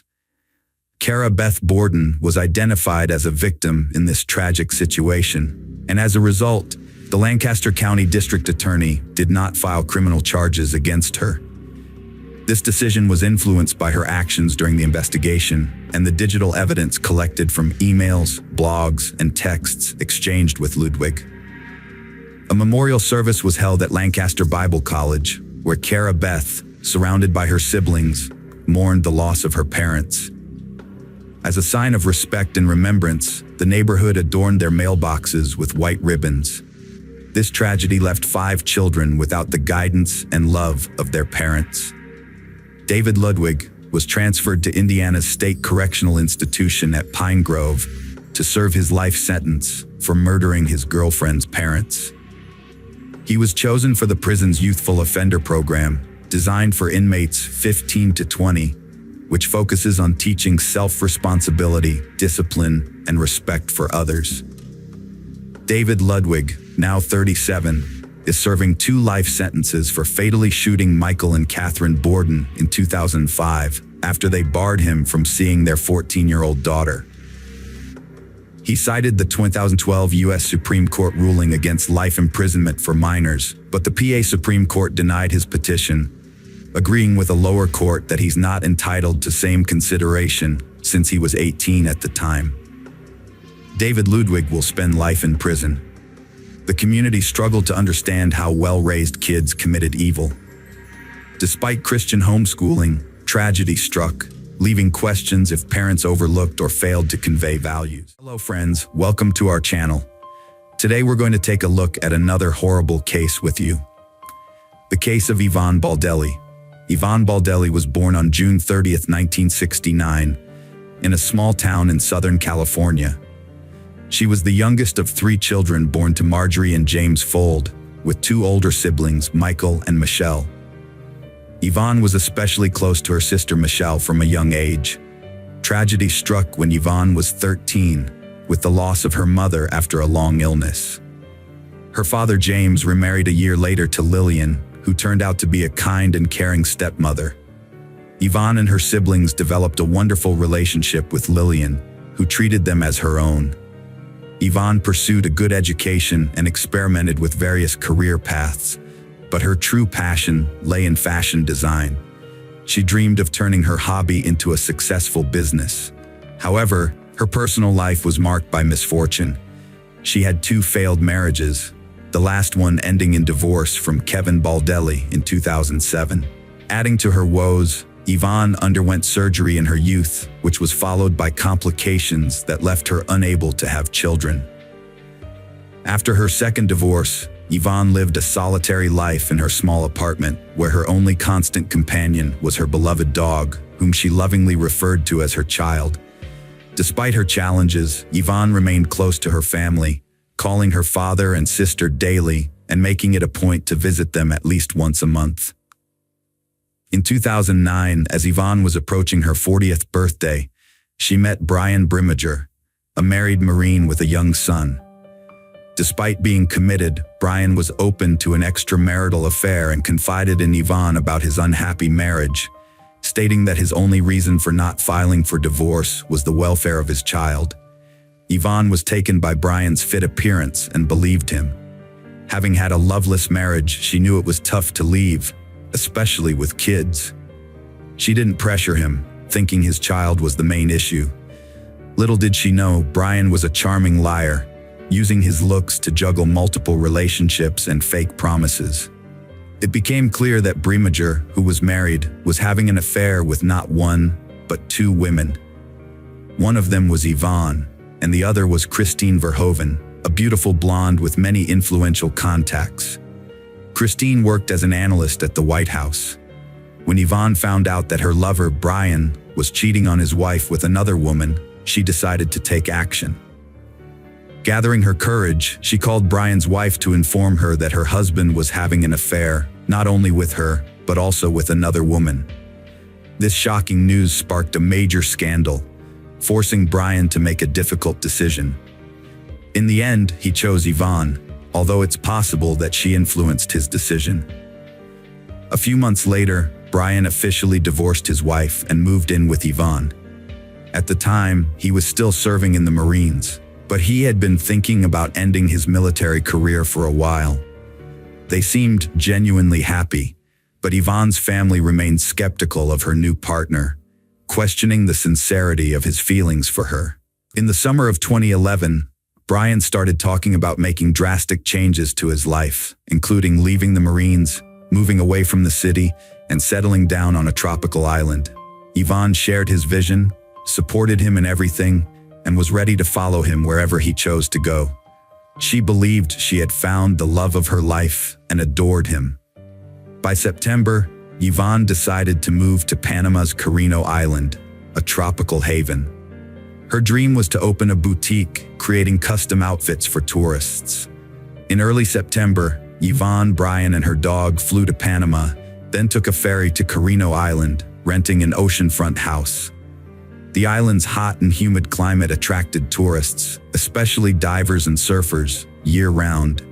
Brian, a skilled guitar player since his teenage years, brought his instrument to the island with the intention of launching a music career, performing at various entertainment venues. Soon after settling in, he established connections with several local bar owners, and one of them offered him a gig. He would play in the evenings, entertaining the crowd, and as a token of appreciation, the audience would often buy him drinks, leading to a habit of heavy daily drinking. Yvonne's business, on the other hand, struggled to take off, with sluggish sales and meager profits. However, she persevered and found work at one of the bars. She also adopted a second dog, which she found on the island, and decided to keep. She maintained daily contact with her sister Michelle Valenzuela, sharing every detail, but her messages became increasingly brief and somber, causing concern among her family. Initially, the island seemed like a paradise to they. Yvonne had hoped that Brian would propose, and they would have a romantic beach wedding. However, as time passed, Brian showed no signs of rushing into marriage. Their relationship quickly began to deteriorate. In early December, Michelle became concerned when she stopped receiving messages from her sister Yvonne. Then, on December 14, 2011, Michelle received an unexpected call from Yvonne's boyfriend Brian.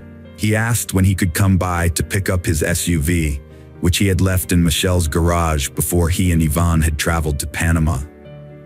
This call surprised Michelle because it meant Brian had returned to the US. But where was Yvonne?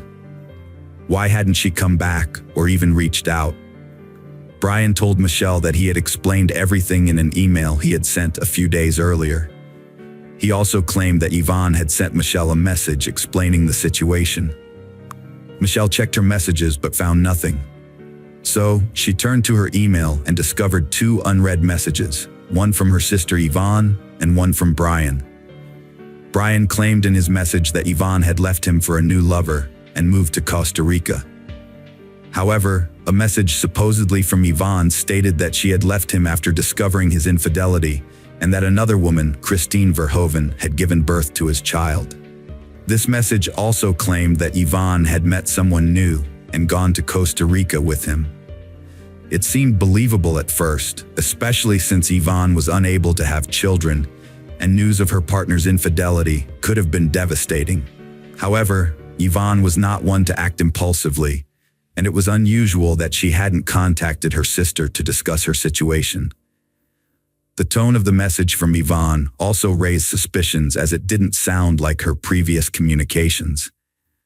Michelle suggested filing a missing persons report for Yvonne, but Brian was hesitant, claiming she was fine and capable of taking care of herself.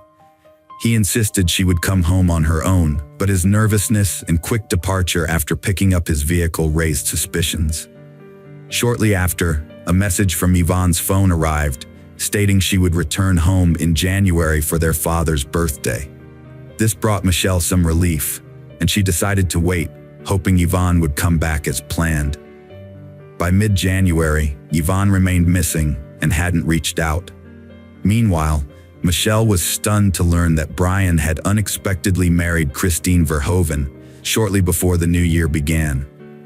What made this even more surprising was that he had only parted ways with his previous girlfriend a few weeks earlier.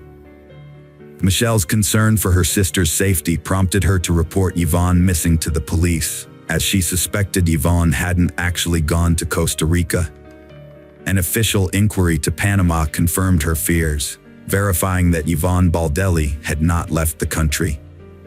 Michelle's cousin, a programmer, helped trace the IP address of the emails supposedly sent by Yvonne from Costa Rica in December. The investigation revealed that the emails were actually sent from Dana Point, California, where Brian was located. The same IP address was used for an email sent by Brian himself. As the situation grew increasingly alarming, Michelle quickly informed the police of her discovery. Valenzuela then reached out to the FBI and the State Department, sharing her suspicions that Brian had harmed her sister in Panama, and continued to send messages from her phone and email, impersonating her for about a month. Although there wasn't enough concrete evidence to arrest Brian at the time, law enforcement interviewed him and continued gathering proof of his guilt. It was discovered that Brian had asked Christine to marry him while he was still in Panama with Yvonne, promising they would soon return and raise their daughter together. However, Christine was not aware that her child's father had gone to the island with another woman, as he had told her he was there on a business trip. 2 months after Yvonne's disappearance, her sister and niece conducted their own investigation and flew to Panama, where they sought the help of Don Winter, a former U.S. intelligence officer turned investigator who specialized in finding missing U.S. citizens. They shared the story of Yvonne's disappearance and the version of events Brian had given. After listening to them, Winter immediately expressed his concern that the chances of Yvonne being alive were low. With his extensive experience in such investigations and using his connections, Winter decided to pressure the Panamanian government and publicize the case, turning Yvonne's disappearance into international news. A press conference was also organized, which included Yvonne's family members. After arriving in Panama, Yvonne's father, stepmother, brother, and several other relatives and close friends joined the search for Brian Baldelli and assisted in the investigation. Together, they thoroughly searched the tropical island of Carino, but found no trace of him. The dense undergrowth and swampy marshes, which were home to a wide variety of wildlife, hindered their search efforts. The family also questioned the island's residents about their knowledge of Brian and Yvonne and what they could reveal about the couple's behavior. It became clear that Brian and Yvonne had been drinking excessively and frequently got into loud public arguments, disregarding those around them.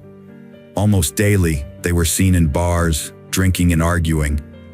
Moreover, people began to notice bruises and scratches on Yvonne's face and body, and she rarely removed her sunglasses, seemingly to conceal the bruises under her eyes.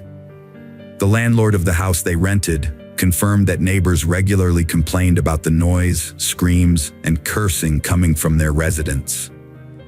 Meanwhile, FBI agents brought in a specialized team of divers to search the waters surrounding the island for potential evidence or remains of the missing woman. Unfortunately, these searches also yielded no results.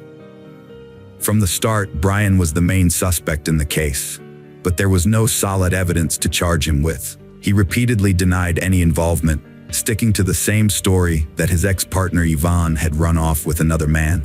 It wasn't until September 21, 2012, that Brian was finally questioned by the police and a search of his home was conducted. At that time, his wife Christine was at work and Brian was unemployed, staying at home to take care of their child and enjoying his favorite hobby, playing golf. Brian claimed Yvonne left him after discovering his child with another woman, but became anxious when police found Yvonne's laptop on his table. The laptop had messages sent after she supposedly left, including a photo of Yvonne with a bruise and a conversation between Brian and his mistress about their secret affair. The search history showed queries about cleaning bloodstains and removing blood from a mattress. These pieces of evidence were significant but circumstantial, as neither Aon's body nor a mattress with bloodstains was found. The fact that Brian had been sending messages pretending to be Aon didn't definitively prove his guilt. However, a discovery by Don Winter shed more light on the case.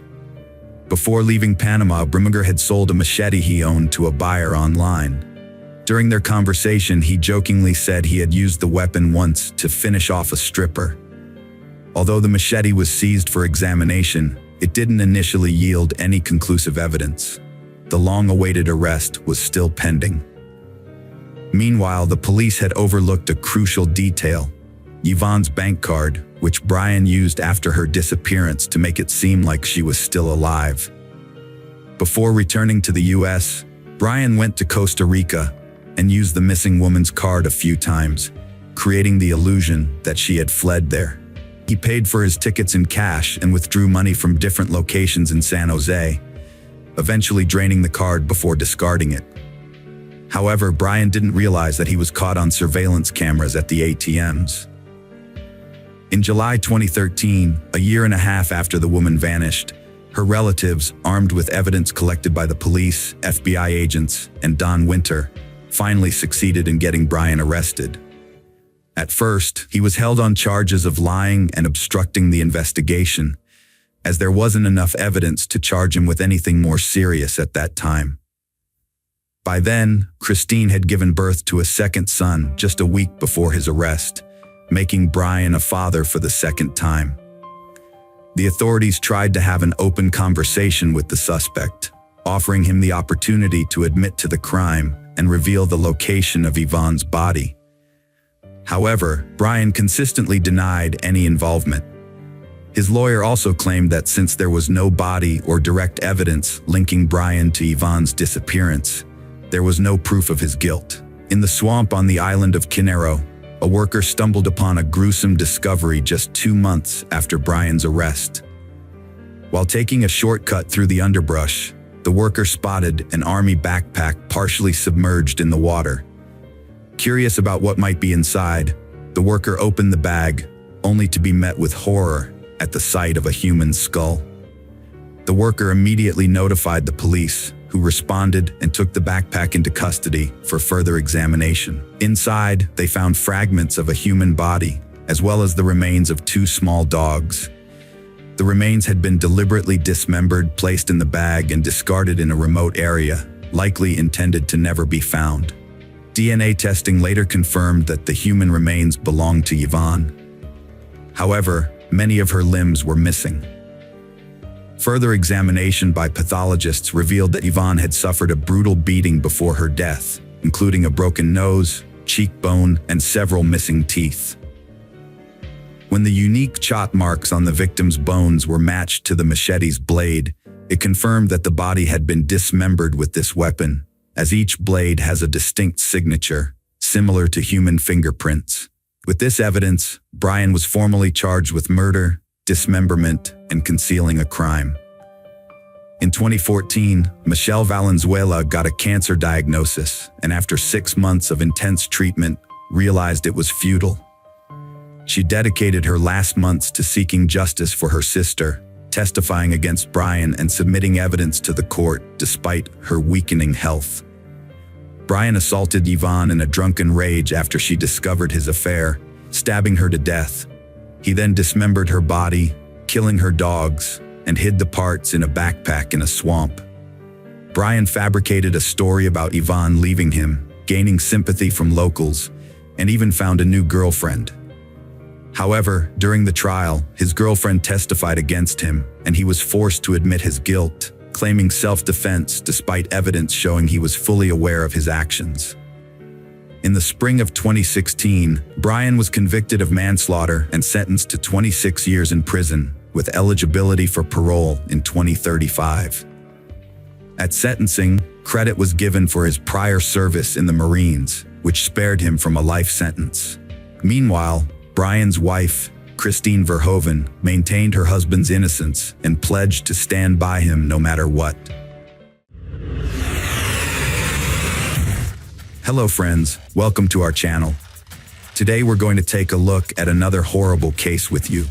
The case of Anna Walsh. Anna Luic, later known as Anna O'Neill, was born on April 18, 1983 in Belgrade, Serbia. She grew up in a cultured family with her younger sister. At the 5th Belgrade Gymnasium, Anna excelled as a standout student. She then attended Belgrade Research University, the most historic and expansive university in Serbia. Anna pursued foreign languages, earning a master's degree in French language and literature at 22. With her diploma, Anna sought a new chapter in the United States, fully supported by her family.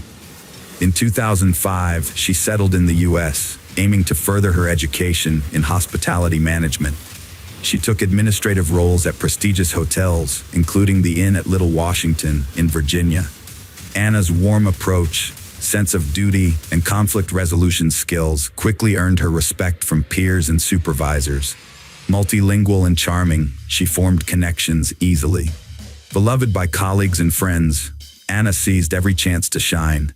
She became a U.S. citizen, retaining her Serbian nationality, and enjoyed a high income, investing in property and a car. Her travels further broadened her horizons, and her career flourished, leading to a promotion to senior manager. Anna's captivating qualities, including her intelligence, beauty, slender physique, and radiant smile, drew in numerous admirers. While working at the Wheatley Hotel in Lenox, Massachusetts, she met and fell in love with Marcus O'Neill, the hotel's head chef. Their romance ultimately led to their marriage in 2009, at which point Anna took her husband's last name. Born in July 1975 in Boston, Massachusetts, Brian Paul Walsh came from a prominent, wealthy, and respected family. As a young man, he would frequently borrow money from friends, only to fail to repay them. During his college years, he would invite friends to dine at upscale restaurants, then use various tactics to manipulate others into covering his share of the bill. Brian was estranged from his father, Dr. Thomas Walsh, for many years until the elder's death in 2018. The estrangement dated back to when Brian fraudulently withdrew nearly $1 million from his father's personal account and disappeared with the money. Despite this, Dr. Walsh chose not to report the incident to the police and instead tried to persuade Brian to return the money voluntarily. However, when Brian refused, Dr. Walsh cut off all communication with him. By the time of the theft, Brian's parents had already divorced, and his father had started a new family. In response to Brian's actions, Dr. Walsh decided to remove him from his life and will. After Dr. Walsh's passing, Brian reappeared and filed a lawsuit claiming that the will was forged by the doctor's widow and younger children to deny him his rightful inheritance. However, Brian was unable to prove his claims and received no part of the estate. Those who knew Brian described him as greedy, malevolent, and cruel, with a tendency towards violence and a lack of emotional control. He often relied on force to achieve his goals and became dangerous during bouts of anger. In the late 2000s, Brian received treatment in a psychiatric clinic to address his rage issues, during which he was officially diagnosed with sociopathy. Brian and Anna first met in 2014 when Anna was working as a senior reservation manager at the Wheatley Hotel in Massachusetts. At the time, she was married to Marcus O'Neill, who was also employed at the hotel. Brian, who was a guest at the hotel, was immediately drawn to Anna's charm. Despite knowing she was already married, Brian continued to show her increasing attention, which eventually became insistent. Used to getting his way, Brian persisted in pursuing Anna, even after she rejected him. He managed to get her phone number and home address where she lived with her husband and began to harass them relentlessly. In 2015, the Anna were forced to seek police protection from Brian's constant harassment, which continued day and night. Brian would show up at Anna's workplace, call her at home, and send her messages, demanding she leave her husband for him. The situation took a dark turn when Brian threatened to harm Anna and her husband if she didn't comply with his demands. What triggered Anna's change of heart remains unclear, but a year after seeking police protection, she unexpectedly divorced her husband. Months later, Brian became her second husband. They settled into a luxurious home in Casson, Massachusetts, an upscale neighborhood about 20 miles southeast of Boston. They had 3 sons in quick succession, with the boys being 2, 4, and 6 years old at the time of Anna's disappearance. Despite having a demanding job, Anna successfully balanced her career with motherhood, never taking maternity leave. She became the regional general manager at Tishman Speyer, a real estate company, earning a high salary and becoming the primary breadwinner for the family. Due to her frequent business trips to Washington, D.C., she also bought a second home in her name, where she stayed during these trips. To help take care of their children during her absences, Anna relied on visiting nannies. Meanwhile, Brian was unemployed while his wife was building their family and advancing her career. He had spent most of the $1 million he had taken from his father, and all of Anna's acquisitions were registered in her name. As a result, Brian was actively searching for ways to generate effortless income. Before marrying Anna, Brian had formed a connection with a wealthy individual in South Korea, whose family possessed an impressive art collection. After returning to the U.S., Brian maintained this connection and was unexpectedly asked by his friend to assist in selling several Andy Warhol paintings. Instead of just earning a commission, Brian decided to profit from the transaction. He gained access to a series of abstract Warhol paintings titled Shadow and appraised each one, obtaining authenticity certificates. Then, he created copies of both the paintings and documents. Brian found artists who could create precise replicas, convincing them he needed backups, since each original was worth around $250,000. For several years, he successfully sold fake paintings as originals to collectors worldwide. However, one buyer, an expert in Andy Warhol's work, quickly identified a forgery and sued Brian. The FBI investigated, and in April 2021, Brian pleaded guilty to selling counterfeit art. He was placed under house arrest after his lawyer negotiated a deal, requiring him to return the proceeds to the buyers and avoid prison time. Brian was under house arrest, but he was allowed to leave his house twice a day for specific activities. He could drive his children to and from school and had a 2.5-hour window in the morning to visit a limited list of approved places in his neighborhood, such as stores, pharmacies, and dry cleaners, to buy essential items. On December 31st, 2022, Mrs. Anna Walsh mysteriously disappeared. The Walsh family had planned to celebrate New Year's Eve together at home, just the 5 of them, Anna, Brian, and their 3 young sons. After the boys went to bed early, Anna and Brian stayed at the dinner table. That evening, Anna posted a message on social media, wishing everyone a happy new year, and hinting that the past year had been tough, but she and Brian were still together. Anna was scheduled to fly to Washington, D.C. for work on January 3rd, but when she failed to show up, her employer Tishman Speyer reported her missing to the police on January 4th. Brian also reported her missing, worried that he hadn't been able to contact her for days. According to Brian, he last saw Anna on January 1st when she woke him up early in the morning, claiming she had to go to work due to some issues and her boss had asked her to come in earlier than planned. He believed she then headed to the airport with only a few belongings. However, several inconsistencies in the case soon arose. For instance, Anna had not bought, changed, or reserved a flight ticket for January 1st, and she had not canceled her scheduled flight for January 3rd. Additionally, she was not seen at the airport on either January 1st or 3rd. Furthermore, it was unclear how she left the house since her personal car was still in the garage and she had not called a taxi. Brian's suggestion that she might have hitchhiked was not convincing.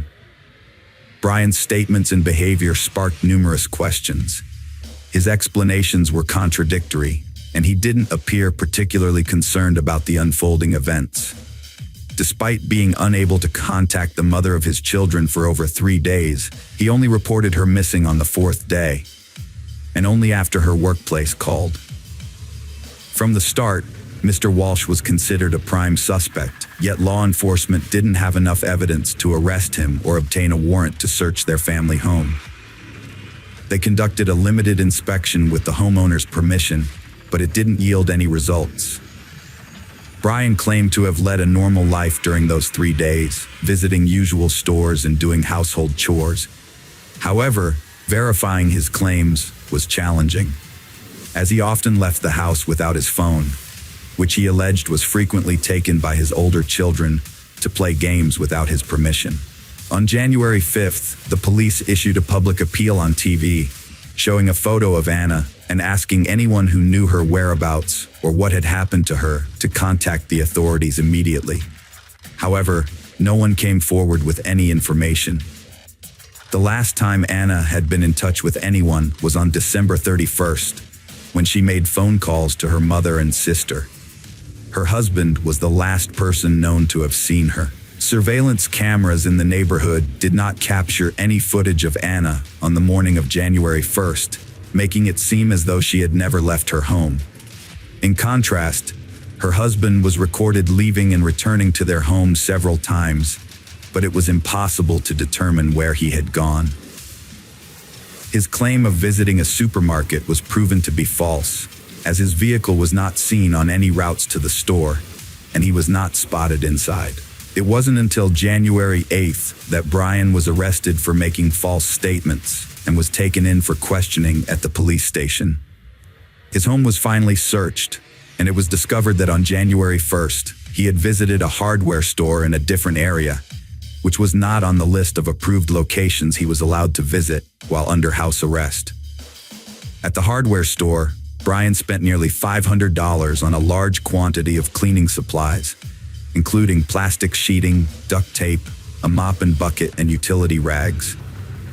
He paid in cash, likely hoping to keep his visit secret. During a search of the Walsh family home, disturbing discoveries were made. Although the house appeared normal at first, with no signs of struggle or bloodstains, the basement told a different story.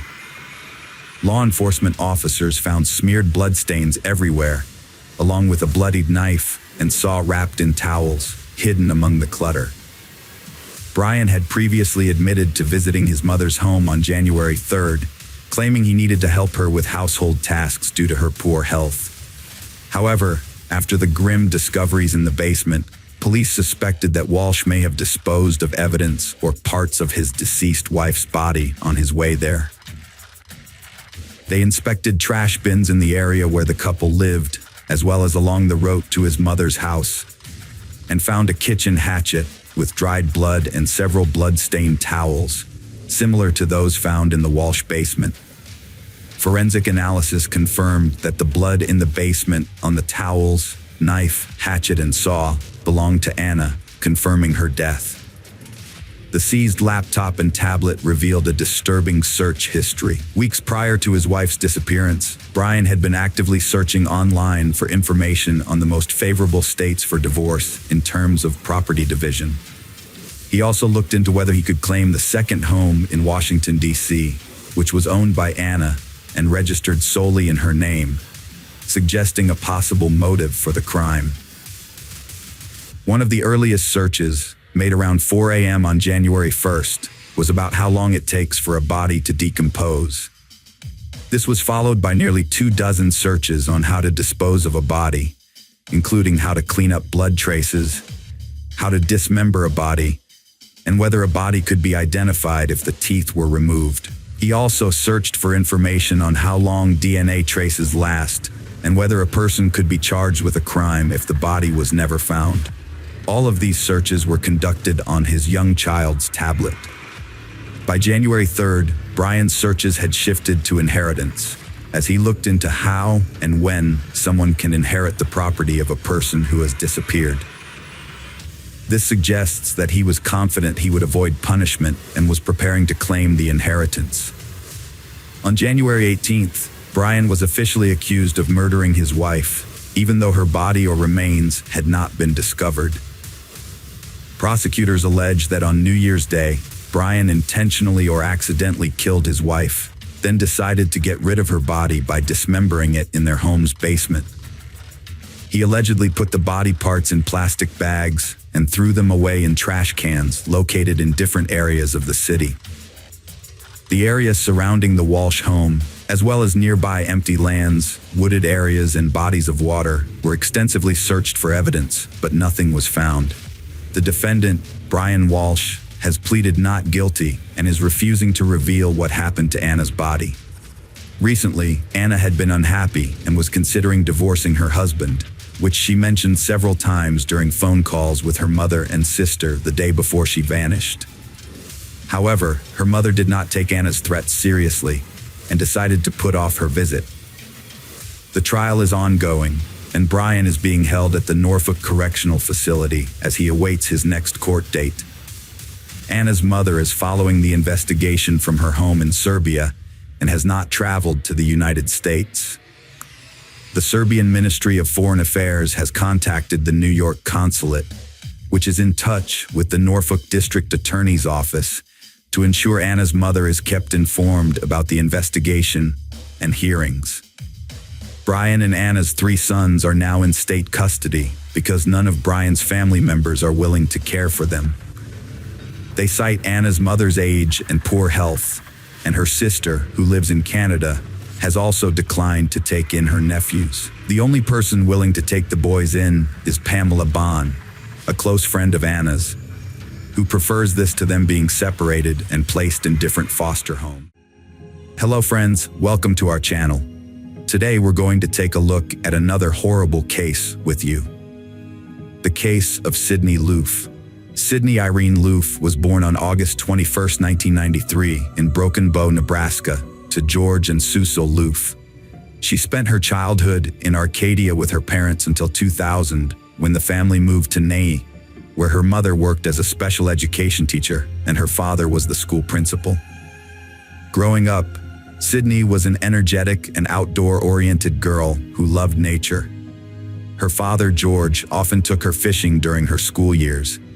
She was also involved in sports, playing basketball and golf, where she showed promise. However, she developed scoliosis, which forced her to give up many of her favorite activities and ended her sports career.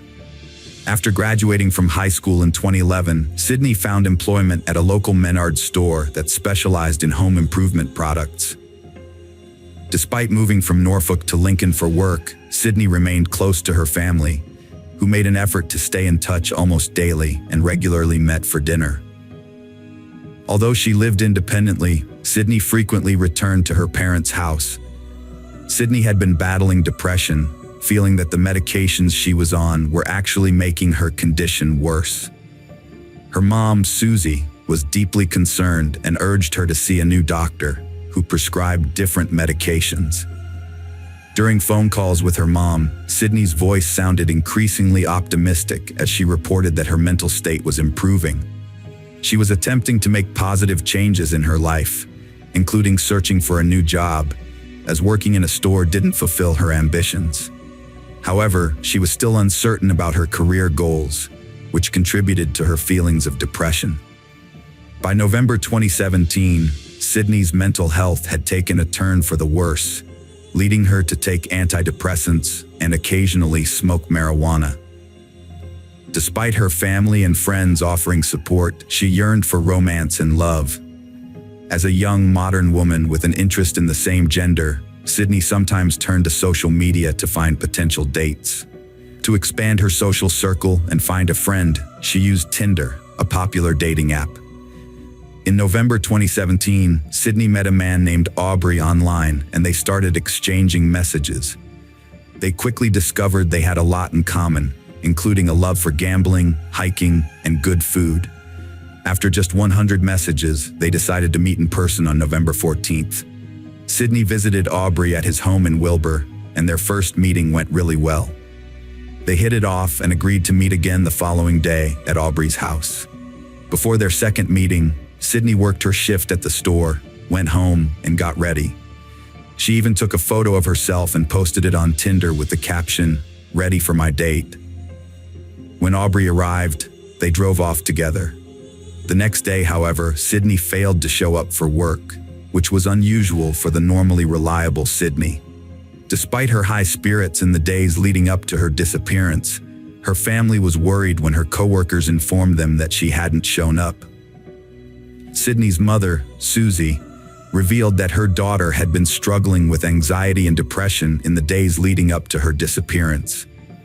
Sydney had discussed her deteriorating mental health with her family, who advised her to see a doctor again to take antidepressants. That was the last time Sydney's family saw her. When Sydney's parents went to her apartment, they were extremely surprised to find that she had left her favorite cat, Mimsy, without food or water. This was extremely unlike the caring pet owner they knew Sydney to be. Concerned, they reported Sydney missing to the police. During a welfare check of Sydney's home, the police found the apartment locked and saw nothing out of the ordinary.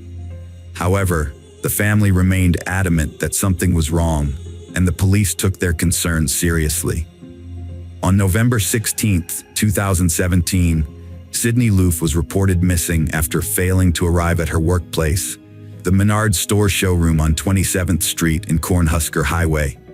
Sydney had a spinal condition that affected her gait, making her stand out in a crowd. At the time of her disappearance, she was wearing a white Columbia brand jacket and a cream-colored shirt. According to her parents, Sydney told her friend on Snapchat on Wednesday morning that she had gone on a date with a man she met online the previous night and planned to meet up with her again that evening.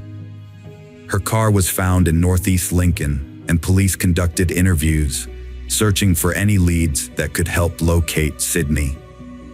A massive search effort was launched to find Sydney, featuring highway billboards with her photo and a televised manhunt.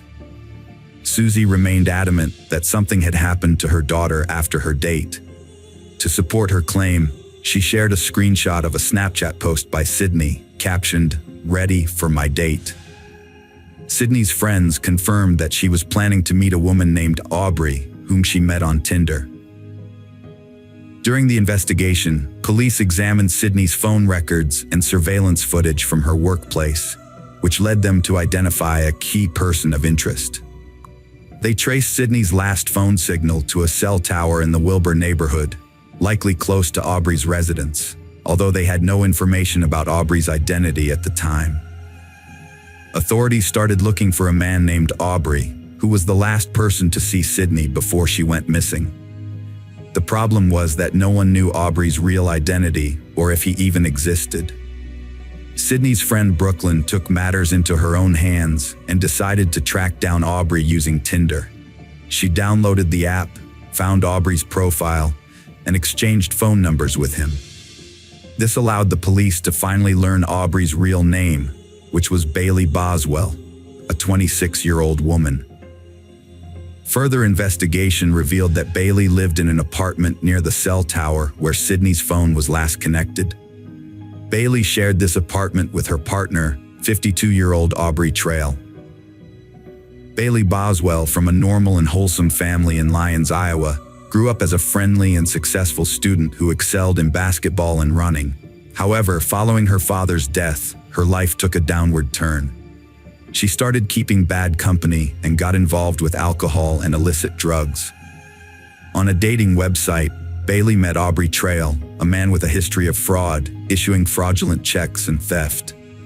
Aubrey had created a cult where he referred to himself as the Vampire Daddy and paid women $200 weekly to follow his unusual rules. At the time of Sydney's disappearance, Aubrey and Bailey faced a court order to pay over $40,000 in fraud reparations and had multiple misdemeanors against them. On November 19, 2017, they went into hiding. When police searched their apartment, they found that some walls had been scrubbed with bleach, which a neighbor confirmed. After a few days, the police located Aubrey and Bailey at a hotel in Branson, Missouri, and took them into custody a few weeks after Sydney's disappearance was reported. A thorough examination of phone records and Bailey's location data led the police to the gruesome discovery of Sydney's remains. Her body had been dismembered, with 13 parts found in black plastic bags in ditches in Clay County. Tragically, some of her organs, including her heart, were missing. Bailey and Aubrey were charged with first-degree murder, improperly disposing of human remains, and conspiracy to commit a felony. Bailey pleaded not guilty to all three charges.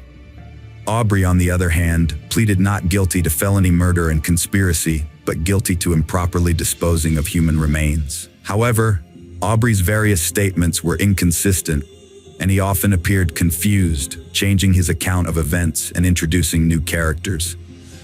He made bizarre claims, including that he was a vampire who could fly, and spoke about witchcraft. Aubrey claimed to be a cult leader and vampire, telling authorities he had witches in the cult who needed to kill another woman to gain powers.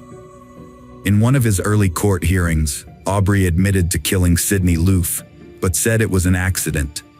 He claimed to have paid Sydney $5,000 to participate in a threesome with 2 other women, which Sydney had agreed to. However, during the act, he strangled her with a cord by mistake. Aubrey also confessed to cutting Sydney's body into pieces, a ritual according to his beliefs, to release her soul to the gods in a sacred place. He believed this would help her reincarnate faster. However, the prosecution presented evidence contradicting Aubrey's story. Surveillance footage from November 14th showed Aubrey and Bailey checking into a Lincoln hotel near Sydney's home.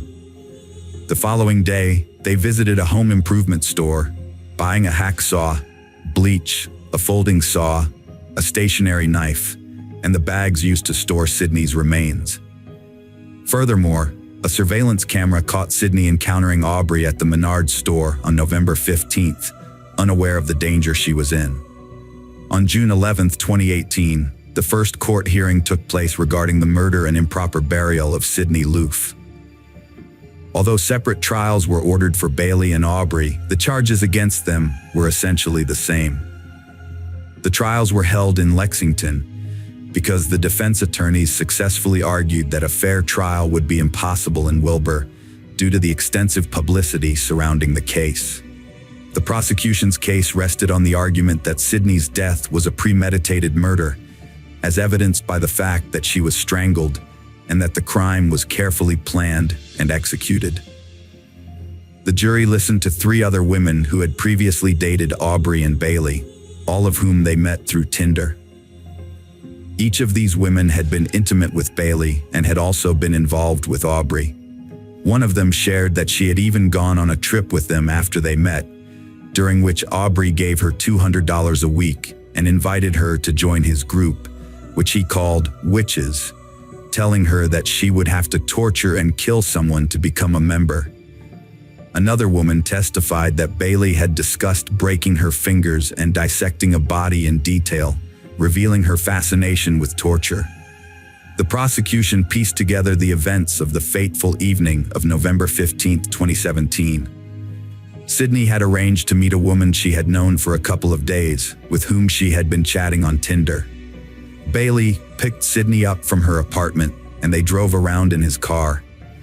The car eventually stopped at Bailey's house, where Sydney was coaxed into the apartment. Once inside, Bailey and Aubrey attacked her, strangling her with an extension cord on the living room floor. Afterwards, Bailey and Aubrey meticulously cleaned the apartment, which the prosecution argued was a premeditated act. The next day, November 16th, they dismembered Sydney's body and dumped her remains in Clay County. The court heard testimony from Jennifer, the landlord who stayed on November 16th. She drove into the garage and immediately noticed a strong chlorine smell that intensified when she entered the house. The medical examiner testified that Sydney's death was ruled a homicide by asphyxiation. Toxicology reports showed that Sydney had antidepressants in her system at the time of death. In addition to the missing organs, the upper left arm, from just above the elbow to below the shoulder, was also found to be missing from Sydney's body. The prosecutors sought the death penalty for both defendants, and if the sentence was deemed unjust, the case would be retried. However, Aubrey denied any involvement in the occult and pleaded guilty only to improperly burying Sydney's remains. During his trial, Aubrey shouted that Bailey had no involvement in Sydney's death, claiming Bailey's innocence. In a dramatic turn, Aubrey then slashed his throat 3 times with a razor blade but survived and was detained until he made a full recovery. Aubrey testified he lied about Sydney Loof's death, admitting he met her in 2017 and paid her for illegal activities. He claimed Sydney died accidentally during an intimate act with an extension cord in November 2017. Aubrey confessed to dismembering and dumping her body, but maintained it was an accident, and he didn't seek help because he thought no one would believe him. Aubrey confessed to getting rid of Sydney's body, claiming it was an accident from an extension cord during intimate act. Bailey denied involvement, with her lawyers saying she was also a victim of Aubrey's manipulation. However, phone records and location data proved Bailey's involvement, tracking her near where Sydney's body parts were found. The court learned that Bailey initiated contact with Sydney and arranged a meeting. Bailey drove to Sydney's duplex on the evening of November 15th to pick her up. The prosecution claimed that Bailey took pleasure in discussing cruel acts and enjoyed talking about torture with Aubrey. Evidence presented in court revealed a planned crime on the day Sydney was killed. Bailey and Aubrey went to Home Depot around noon that day, where they bought tools, including a hacksaw, scissors, and a box cutter, as part of their plan. Bailey sent Sydney a text message inquiring about her day, and phone records and surveillance footage show that she sent the message from the Menards parking lot, where Aubrey was also present. Sydney, who worked at Menards, seemed unaware of Bailey's presence. A few hours later, Bailey sent Sydney another message on Tinder, stating that she was at Sydney's apartment and would pick her up soon. However, phone records indicate that instead of going on a date as Sydney believed, Bailey and Aubrey went to the apartment where they lived. Bailey's attorney, Todd Lancaster, argued that the evidence only showed that Bailey was guilty of aiding and abetting the improper disposal of Sydney's body by buying bleach in garbage bags. On November 8, 2021, Bailey Boswell received a life sentence. The Loof family had waited 3 long years, grieving and yearning for their Sydney, anticipating a verdict that would bring them solace. Prior to this, on July 11, 2019, a jury took less than 3 hours to convict Aubrey Trail of premeditated conspiracy to commit first-degree murder and improper burial of human remains. A 3-judge panel described his crime as cold and calculated. In the trial's second phase, determining whether he should face execution, county prosecutors secured the death penalty for Aubrey Trail, fulfilling their promise.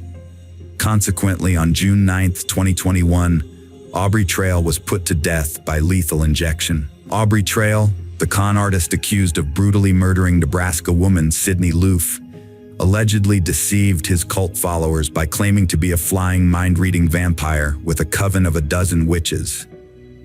He claimed these witches gained their powers by killing people. Fortunately, in this real-life story, justice prevailed, and through the trial, the monster faced the end of his Hello friends, welcome to our channel. Today we're going to take a look at another horrible case with you. The case of Valeria Vivano. Valeria Fernandez Vivano was born on May 29, 1996 in Laguna, a small commune near Santiago, Chile's capital city. She was the youngest of 3 children born to Miguel and Jacqueline Vivano. Valeria grew up with her older biological siblings, Michelangelo and Daniela. Her father worked for a transportation company, while her mother was a dedicated homemaker who focused on raising their children and creating a warm home environment. When Valeria started school, her parents decided to separate, which was a huge shock to her. Although they continued to communicate after the divorce, and her father remained involved in their lives, providing financial support, Valeria harbored resentment towards him. They would occasionally argue, sometimes not speaking for months, but they always reconciled.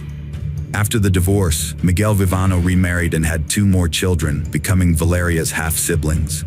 Despite this, Valeria, Daniela, and Michelangelo maintained warm relationships with them. Jacqueline, on the other hand, never remarried, focusing on raising her children and later caring for her grandchildren from her older children.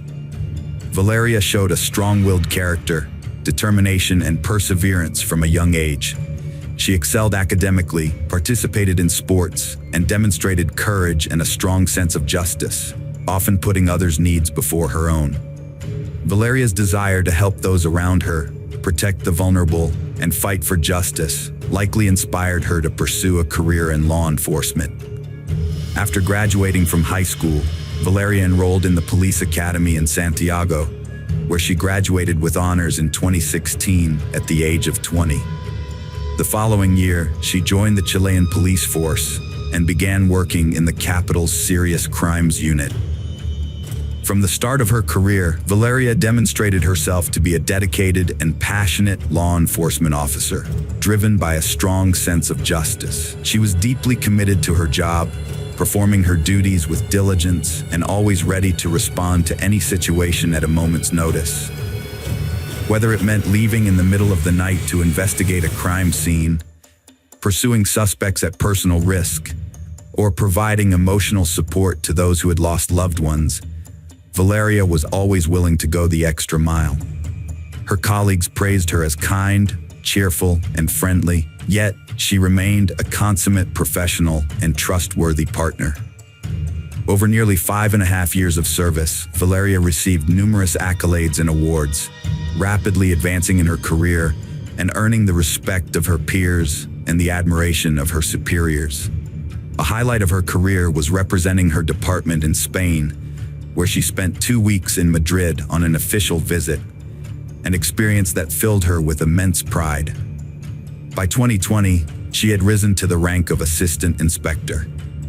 A 21-year-old rookie cop, Lionel Alejandro Contreras Canales, joined the precinct where Valeria worked, fresh from the police academy. Valeria took him under her wing, becoming his mentor in his first job. A few months into their partnership, they got along fairly well. Not much is known about Lionel's upbringing, but it's believed he came from a wealthy and influential family with a high-ranking official as an uncle, which gave him a life of comfort and luxury. As a result, Lionel was self-absorbed, expecting everything to go his way. Valeria soon caught Lionel's attention, and he made several attempts to win her over, asking her out on dates, but she rejected him each time. Valeria was dedicated to her job and saw workplace romances as unprofessional. She was also strict with Lionel, viewing him as immature. Although Lionel was only 3 years younger, Valeria found his behavior childish and hoped to help him grow up.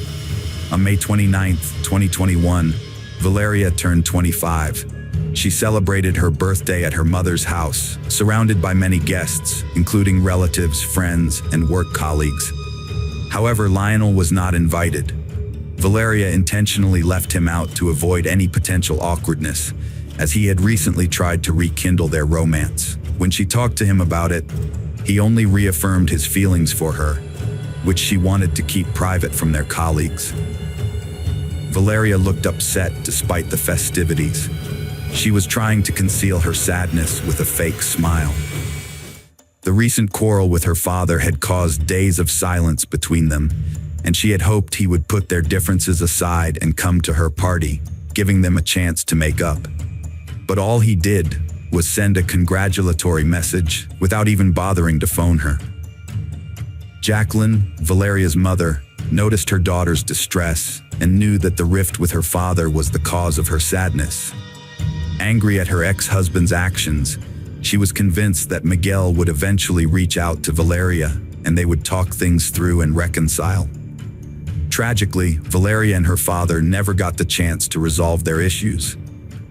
2 weeks later, she lost her life in a fatal shooting while on duty on June 13, 2021. Valeria was participating in street patrols and vehicle checks that night, searching for suspects related to a crime that had occurred the previous day in a suburb of the capital. The police had issued an alert for a white Kia Chato, believed to be driven by a suspected criminal who was likely armed and possibly accompanied by others in the car. Valeria was riding in a patrol car with her partner Lionel, driven by Deputy Commissioner Felipe Gilardo. They spotted the suspect's vehicle and immediately gave chase, without waiting for backup. The officers successfully intercepted and blocked the suspect's escape. Canales and Vivano jumped out of their vehicle, guns drawn, and yelled for the offenders to surrender and exit their car with their hands raised. Just then, a single shot rang out, and in the ensuing chaos, Valeria clutched her side and fell to the asphalt beside the police car. Reinforcements arrived simultaneously, and her colleagues heard the shot and saw that she was wounded, but they couldn't fully comprehend what had happened or who had fired. The criminals took advantage of the momentary confusion, sped away, and escaped the scene. Despite the swift arrival of medics and her colleagues' efforts to stop the bleeding, Valeria's life couldn't be saved. She was rushed to the nearest hospital, where top specialists fought to save her life for several hours. Unfortunately, due to severe blood loss and damage to vital organs, Valeria passed away on the operating table, never regaining consciousness. Valeria's family rushed to the hospital after hearing the news, but they were too late. Miguel, her dad, was overwhelmed with grief and regret, haunted by their recent petty argument. His guilt was so intense, it put his own health at risk. Valeria died in the line of duty during an operation to catch dangerous criminals, hailed as a hero for giving her life to ensure others' peace and safety. Local media extensively covered the story, praising her courage and selflessness. The public was shocked and captivated by the arrests, and soon the suspects were identified as 19-year-old Miguel Alejandro Cupin and his 17-year-old accomplice, whose name was not released due to his age. Both had previous convictions for minor crimes. In response to the arrests, Chile's president, Miguel Juan Sebastián Pinera, issued an official statement promising that those responsible would face the full extent of the law. As the investigation progressed, some facts didn't add up. Valeria's body was returned to her family after the autopsy and buried in a capital city cemetery, with hundreds attending the funeral. Her parents described the experience as a terrible nightmare. Notably, among those who carried Valeria's coffin was her colleague Lionel, who seemed more grief-stricken than anyone else. However, other colleagues reported that there had been recent tension between Valeria and Lionel, to the extent that Valeria didn't even invite him to her birthday celebration. Legal proceedings started right after the funeral against those arrested the next day. Initially, everyone thought the guilty ones were caught and proving it would be easy. But it soon became clear the investigation was flawed, with key details missed and evidence ignored. A month and a half after the officer's death, 2 employees were suspended for their alleged role in the incident. Valeria's parents were called to the prosecutor's office, expecting new evidence. Instead, they were devastated to learn from prosecutor Juan Carlos Carrasco that their daughter died from a bullet fired by her colleague. Subsequent investigations showed that the fatal shot was fired from a service weapon held by one of Valeria's co-workers. A same-day ballistics test confirmed this, but the results were tampered with, and the bullet's characteristics, shape, caliber, and weight were incorrectly recorded in the evidence locker. Furthermore, the bullet had passed through Valeria's body, but it wasn't extracted. Instead, it was reported to have been extracted, and the entry and exit wounds in the forensic reports were switched. The shot was fired into her back, not her abdomen. Furthermore, the detainees who were on trial, claiming to have confessed to their involvement and were on the verge of imprisonment, began filing complaints. They alleged that their confessions were obtained through torture and threats, and the pistol they had with them that evening was not even loaded. Moreover, their involvement in the prior crime that prompted the interception plan that fateful night remained unconfirmed. A surprising twist emerged in the public's perception of Vivano, transforming her from a tragic hero who died in the line of duty to an innocent victim betrayed by her own colleagues. As a result, the main suspect shifted to Felipe Gilardo Ara, who was driving the police car, and Lionel Alejandro Contas Canales, Vivano's partner, who was seated in the back. Both were immediately suspended from duty. On August 5th, it was discovered that the fatal bullet came from a police-issued weapon.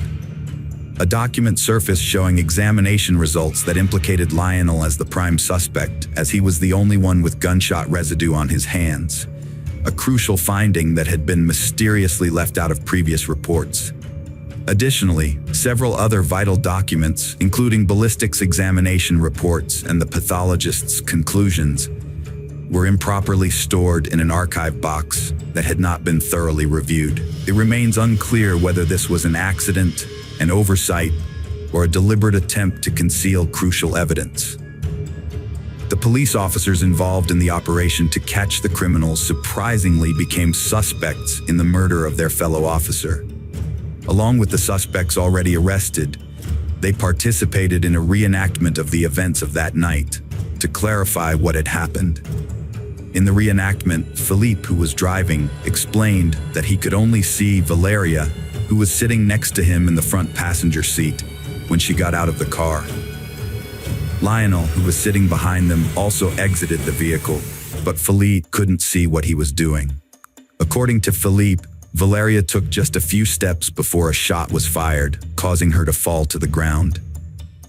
At that point, Lionel rushed to help the injured woman and provide first aid to try to save her life.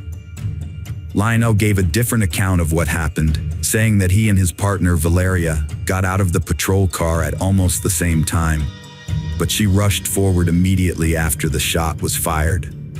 He denied shooting his colleague, Valeria, and claimed that Philippe, the driver, should have seen him trying to help Valeria and confirmed this. According to Lionel, he was the first to assist Valeria and tried to stop her bleeding to prevent her from dying. The investigation managed to reconstruct the events, despite inconsistencies in the witnesses' statements. They found that Canales was behind his partner when the shot was fired, which corresponded with the bullet's trajectory. Furthermore, he was the only one with traces of gunshot residue on his hands. Lionel was arrested as prime suspect after secret reports and test results were released, while other detainees were freed on condition they stay local, lacking evidence to implicate them. But the officers' motives remained unclear. The prevailing theory is that a tragic accident occurred when an inexperienced young officer unintentionally fired his weapon while standing behind his partner. In a state of panic, he attempted to assist her. Later, when submitting his service weapon, he falsely claimed not to have fired it. However, the truth eventually came to light, exposing that influential relatives of the young officer exploited their power, wealth, and connections to conceal the incident, leading to fabricated reports, missing documents, contradictory evidence, and coerced testimony from detained individuals. Despite Canales' arrest, suspicions about Philippe's involvement persisted. Philippe was also armed with the same service weapons, was present at the scene, and could have accidentally fired the fatal shot. Additionally, Philippe had a history of using his weapon unjustifiably during an arrest, although no one was harmed on that occasion. The defense team, hired by Lionel's relatives, presented a theory that Philippe might have accidentally shot his colleague due to the identical service weapons, which could have been mixed up or intentionally swapped. Philippe's own testimony was inconsistent, and he claimed he couldn't accurately describe the events that took place. Despite this, the lack of gunpowder residue on the driver's hands suggested his innocence.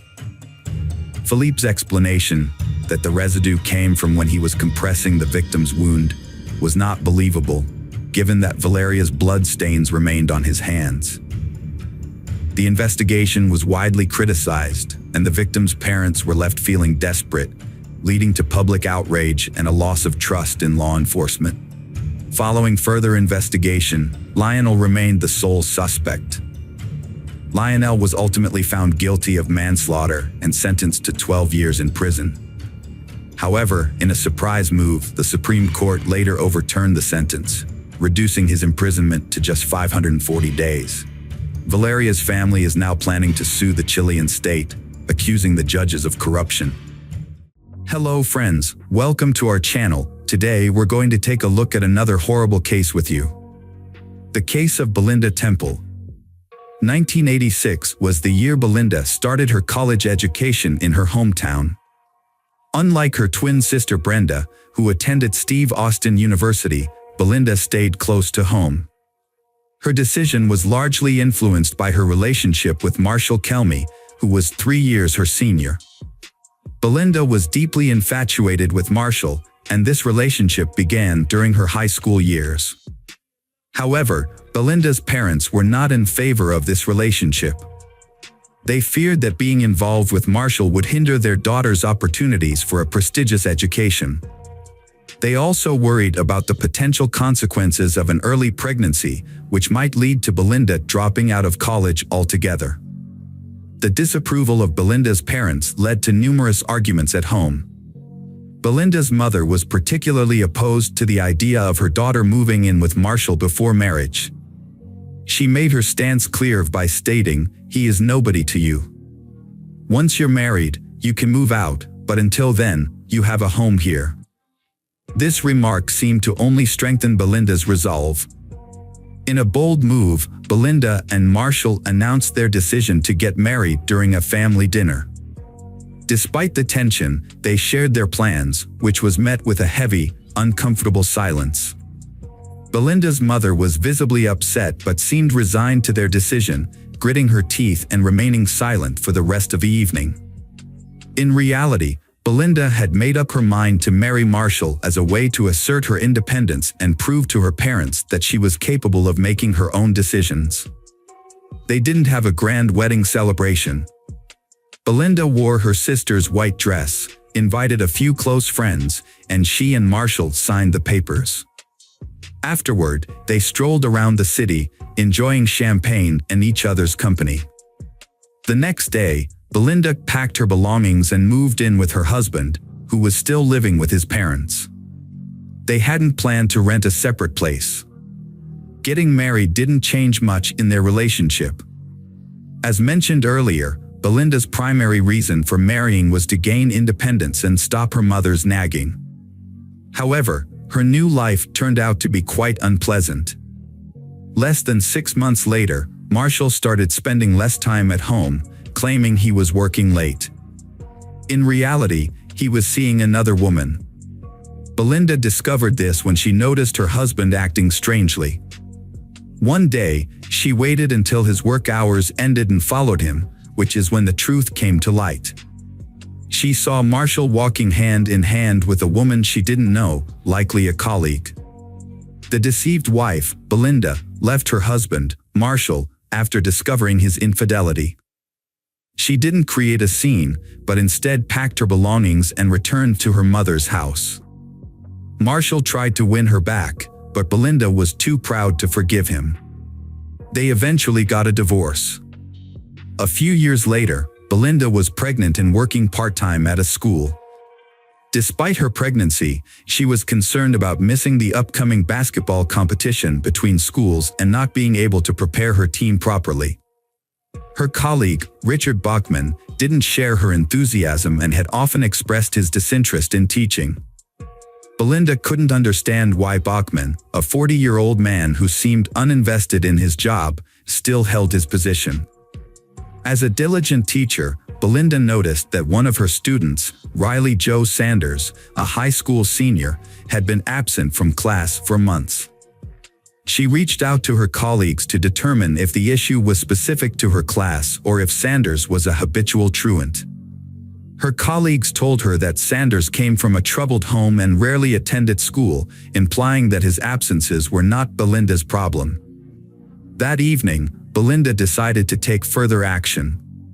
She visited Riley Joe Sanders' mother, who lived nearby, and had a serious conversation with her.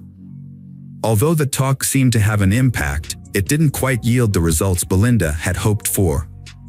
Sanders began attending class and participating on an equal level with his peers. However, during a basketball game, when Belinda called out Sanders for pushing an opponent and exhibiting poor behavior, he responded with insults and threats, warning her to be careful, especially in the evenings. After her breakup with Marshall, Belinda had nothing left for her in her hometown. She decided to follow her sister to Stephen F. Austin State University. It was there that Belinda found her true calling. Alongside her studies, she worked part-time as a basketball coach and had high aspirations. At the same university, Belinda met David Temple. Like her, He was a part-time coach, but for soccer, and he also played for the university team as its captain. Soccer had been an integral part of David's life since childhood, and it was clear even then that he was destined to excel. He consistently performed well for his team, earning the respect of all his teachers. Despite his difficult nature, which could lead him to insult or even physically confront others, David's behavior was often overlooked because of his on-field performance. During games, he would become fully engaged and find it difficult to calm down for a long time afterward. However, one of his teammates later revealed that David's aggressive behavior was due to his use of steroids. David's behavior changed significantly when he was with Belinda. He became a caring and chivalrous partner, but with one major caveat: he would become aggressive and confrontational if he perceived anyone as a threat to their relationship. Belinda was well received by David's parents, who admired her love for sports, a common interest she shared with their son. However, Belinda's twin sister and friends were less than thrilled about her relationship with David. They had known Belinda as a strong-willed and independent person, but since being with David, she had become more subdued and focused on pleasing him. Her relationship with her family also suffered, with less frequent phone calls and visits, which naturally caused concern among her loved ones. As graduation approached, David and Belinda adopted a bull terrier named Shaq. After receiving their diplomas, they got married in 1999. January 1999, David and Belinda Temple were expecting their second child. With the due date nearing, doctors predicted Belinda would go into labor within a couple of weeks. As with many pregnant women, Belinda was frequently exhausted, and caring for their son Evan added to her fatigue. One evening, David decided to give his wife a break from household chores and allow her some rest. To minimize distractions, David took Evan for a walk in the park. As they strolled through the fresh air, their hunger grew, so they stopped at a cafe for a snack. After their cafe visit, David and Evan headed home. Upon arrival, David noticed the front door had broken glass. He quickly told Evan, "I'm going to take you to visit Harland for a bit, okay?" Without waiting for Evan's response, David led him to a neighbor's house, where family friends lived. Evan, struggling to keep up, asked, "Why can't we go to Mom's?" David, unsure of how to respond, said, "Mom's in the hospital right now." The neighbor, Quentin Harland, had just opened the door to unexpected visitors when David rushed past him, taking his son into the living room without a word. David then ran towards his own house, leaving Quentin confused. Quentin shouted to his wife to care for the child and followed David. "What's going on?" Quentin asked, but before David could respond, they reached David's house, where Quentin saw the front door was broken. Upon entering, Quentin saw the house was in disarray, with open closets and belongings scattered everywhere. A trail of blood led to the stairs, prompting Quentin to push David aside. Under the stairs, in the dressing room, they found Belinda lying face down with a severe head wound. David, seemingly in shock, didn't react. Instead, he took out his phone and called the police. Police officers quickly arrived at the scene, but they were initially unable to enter the house due to the Temple family's aggressive bull terrier, Shaq, who growled and barked at the unfamiliar men in uniform. One officer drew his gun in response, but David intervened, shouting at them to put their guns away and rushing to restrain the dog in the garage. Upon entering the house, the police assessed the scene and concluded that the perpetrators were likely burglars who had not expected Belinda to be home. Despite her pregnancy, they had shot her to eliminate her as a witness. When police started investigating a crime scene, they were baffled by how the burglar got past the fierce dog, Shaq, that guarded the house. They were also unsure how the perpetrator distracted the dog. Upon closer inspection of the front door, police found broken glass, but its positioning suggested it was broken while the door was already unlocked, which seemed strange. Inside the living room, a box on the nightstand caught their eye, containing jewelry such as earrings, rings, and a gold chain. What puzzled them was why the thief left the jewelry untouched. As police spent more time in the Temple family home, they became increasingly convinced that the whole scene was staged. In their experience, thieves usually take all valuables they can carry, but in this case, nothing appeared to be missing. The presence of the dog continued to raise suspicions, leaving them feeling that something was off. Regarding the murder, Belinda was shot in the back of the head with what was likely a 12-gauge shotgun while kneeling with their back to the killer. However, shotguns are an unusual choice for robbers due to their bulk and difficulty in concealing and transporting. This, combined with the fact that the murder took place at 4 p.m., makes it improbable that a thief would be openly carrying a shotgun at that time of day. When questioned by police about firearms in his home, David mentioned owning a couple of rifles, which he showed to the officers. Notably, the shotgun that could have been used in Belinda's murder was not among the firearms he presented. David went to the police station voluntarily to give a statement and detail the items that had been stolen. Despite appearing nervous, he was cooperative with the police. During this time, his son Evan stayed at Quentin's house, oblivious to what had happened. In 1996, David Temple and Quentin Harland were neighbors and co-workers at a school. They were close friends and often socialized together outside of work, watching sports and hosting barbecues with their families. However, their friendship became strained when Heather Scott, a new teacher, joined the school. Quentin was attracted to Heather, but she rejected his invitation to dinner. What Quentin didn't know was that David had also developed feelings for Heather, and they started a secret relationship. Quentin was angry and hurt when he found out that his married friend, who had a son, was involved with someone else.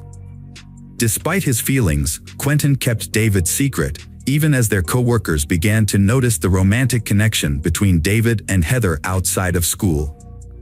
Heather didn't know that David was married, as he didn't wear a wedding ring and kept his personal life private. Belinda had no idea about David's secret life. She once confided in Quentin about her suspicions that David was cheating on her, but Quentin quickly dismissed her concerns. "You're just being paranoid," he told her. "David is a devoted husband and family man. How could you think such a thing?"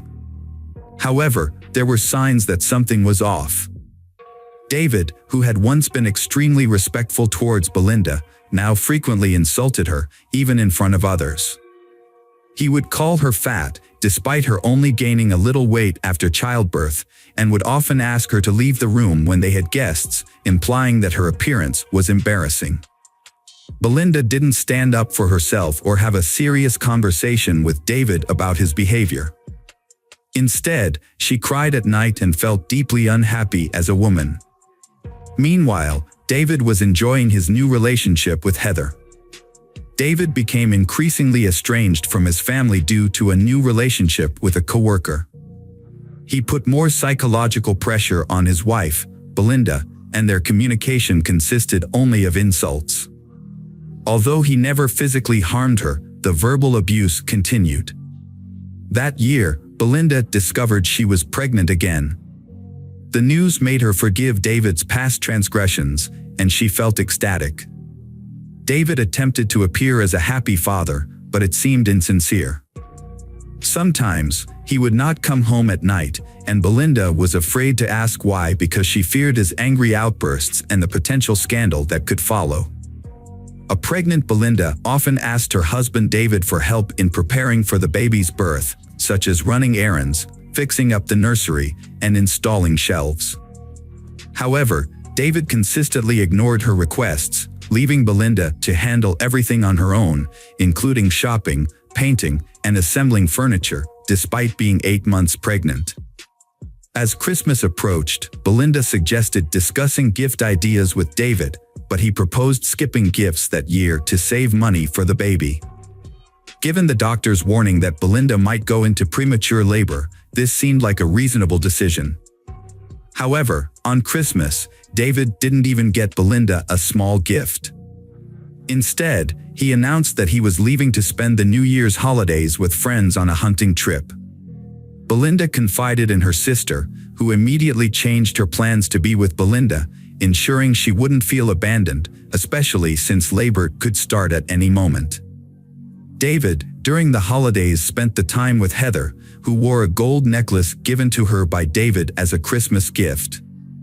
By 2007, it appeared that David Temple had all but moved on from his wife's murder, as if Belinda had never been a part of his life. The fact that it had been 5 years since the murder and the killer had yet to be caught seemed of little concern to him. He had married Heather in 2001, and together they were raising Evan. The police suspected David of wrongdoing, but they couldn't gather enough evidence to prove anything. While investigating the case files of burglaries in the neighborhood, they discovered that a house on the next street had been burglarized 8 days before the murder at the Temple house.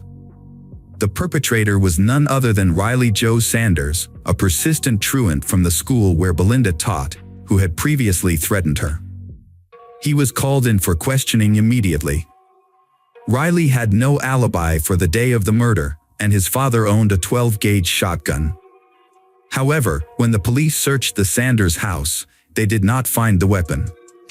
Realizing the police had reason to detain him, Riley confessed that he was with friends on the day of the murder.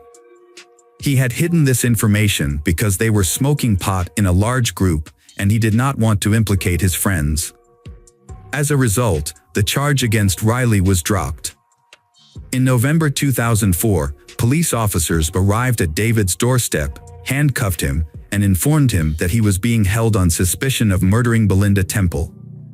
David denied the allegations. His trial began in 2007. The investigation revealed that David's motive for the crime was his new relationship with Heather. Colleagues of David testified that during Belinda's pregnancy, he boasted about replacing his fat and pregnant wife with the younger and more attractive Heather. According to the prosecution, David killed Belinda as soon as she returned home from work, as evidenced by her still wearing her work uniform and shoes. They alleged that he then staged a robbery, scattering belongings around the house, before quickly driving to the park with his son to create an alibi. The prosecution also highlighted several suspicious facts, including that nothing was stolen from the house, and a fierce dog in the yard would have prevented any stranger from entering. Furthermore, witnesses reported seeing David's car stopped near a rice paddy, where the murder weapon was likely discarded, with only his son Evan present in the vehicle at the time. However, the shotgun was never found in the area where the crime occurred. Heather testified that before Belinda's murder, her relationship with David was not serious, and she didn't even love him. This statement introduced uncertainty into the jury's decision, as it raised questions about David's motive. Would he really kill his wife over a non-serious relationship, or was Heather lying to protect him? In November 2007, David was sentenced to life in prison. 2 years later, a friend of Riley Sanders came forward to the police to clear David's conscience. According to this friend, Riley had previously confided in him about taking his father's shotgun with the intention of robbing the Temple family home. Riley wanted to teach his teacher, David Temple, a lesson. Riley claimed that he had almost entered the house but was thwarted by a bull terrier that ran out of the garage. He shot at the dog but missed, and fearing the noise would attract neighbors, he quickly ran away. This new testimony was submitted to the court, prompting a review of the case. David was released from prison on bail while the review was underway. Meanwhile, Heather decided she no longer wanted to be married to someone who had spent so much time in jail and whose future was uncertain. She filed for divorce. The jury took a long time to deliberate on David's sentence. The case wasn't revisited until 2023, when David was still awaiting a final decision on his sentence. David was ultimately convicted and received a life sentence with the possibility of parole after 17 years. Throughout the trial, his son Evan struggled to accept that his father was capable of committing such a heinous crime. Evan continued to support his father until the very end.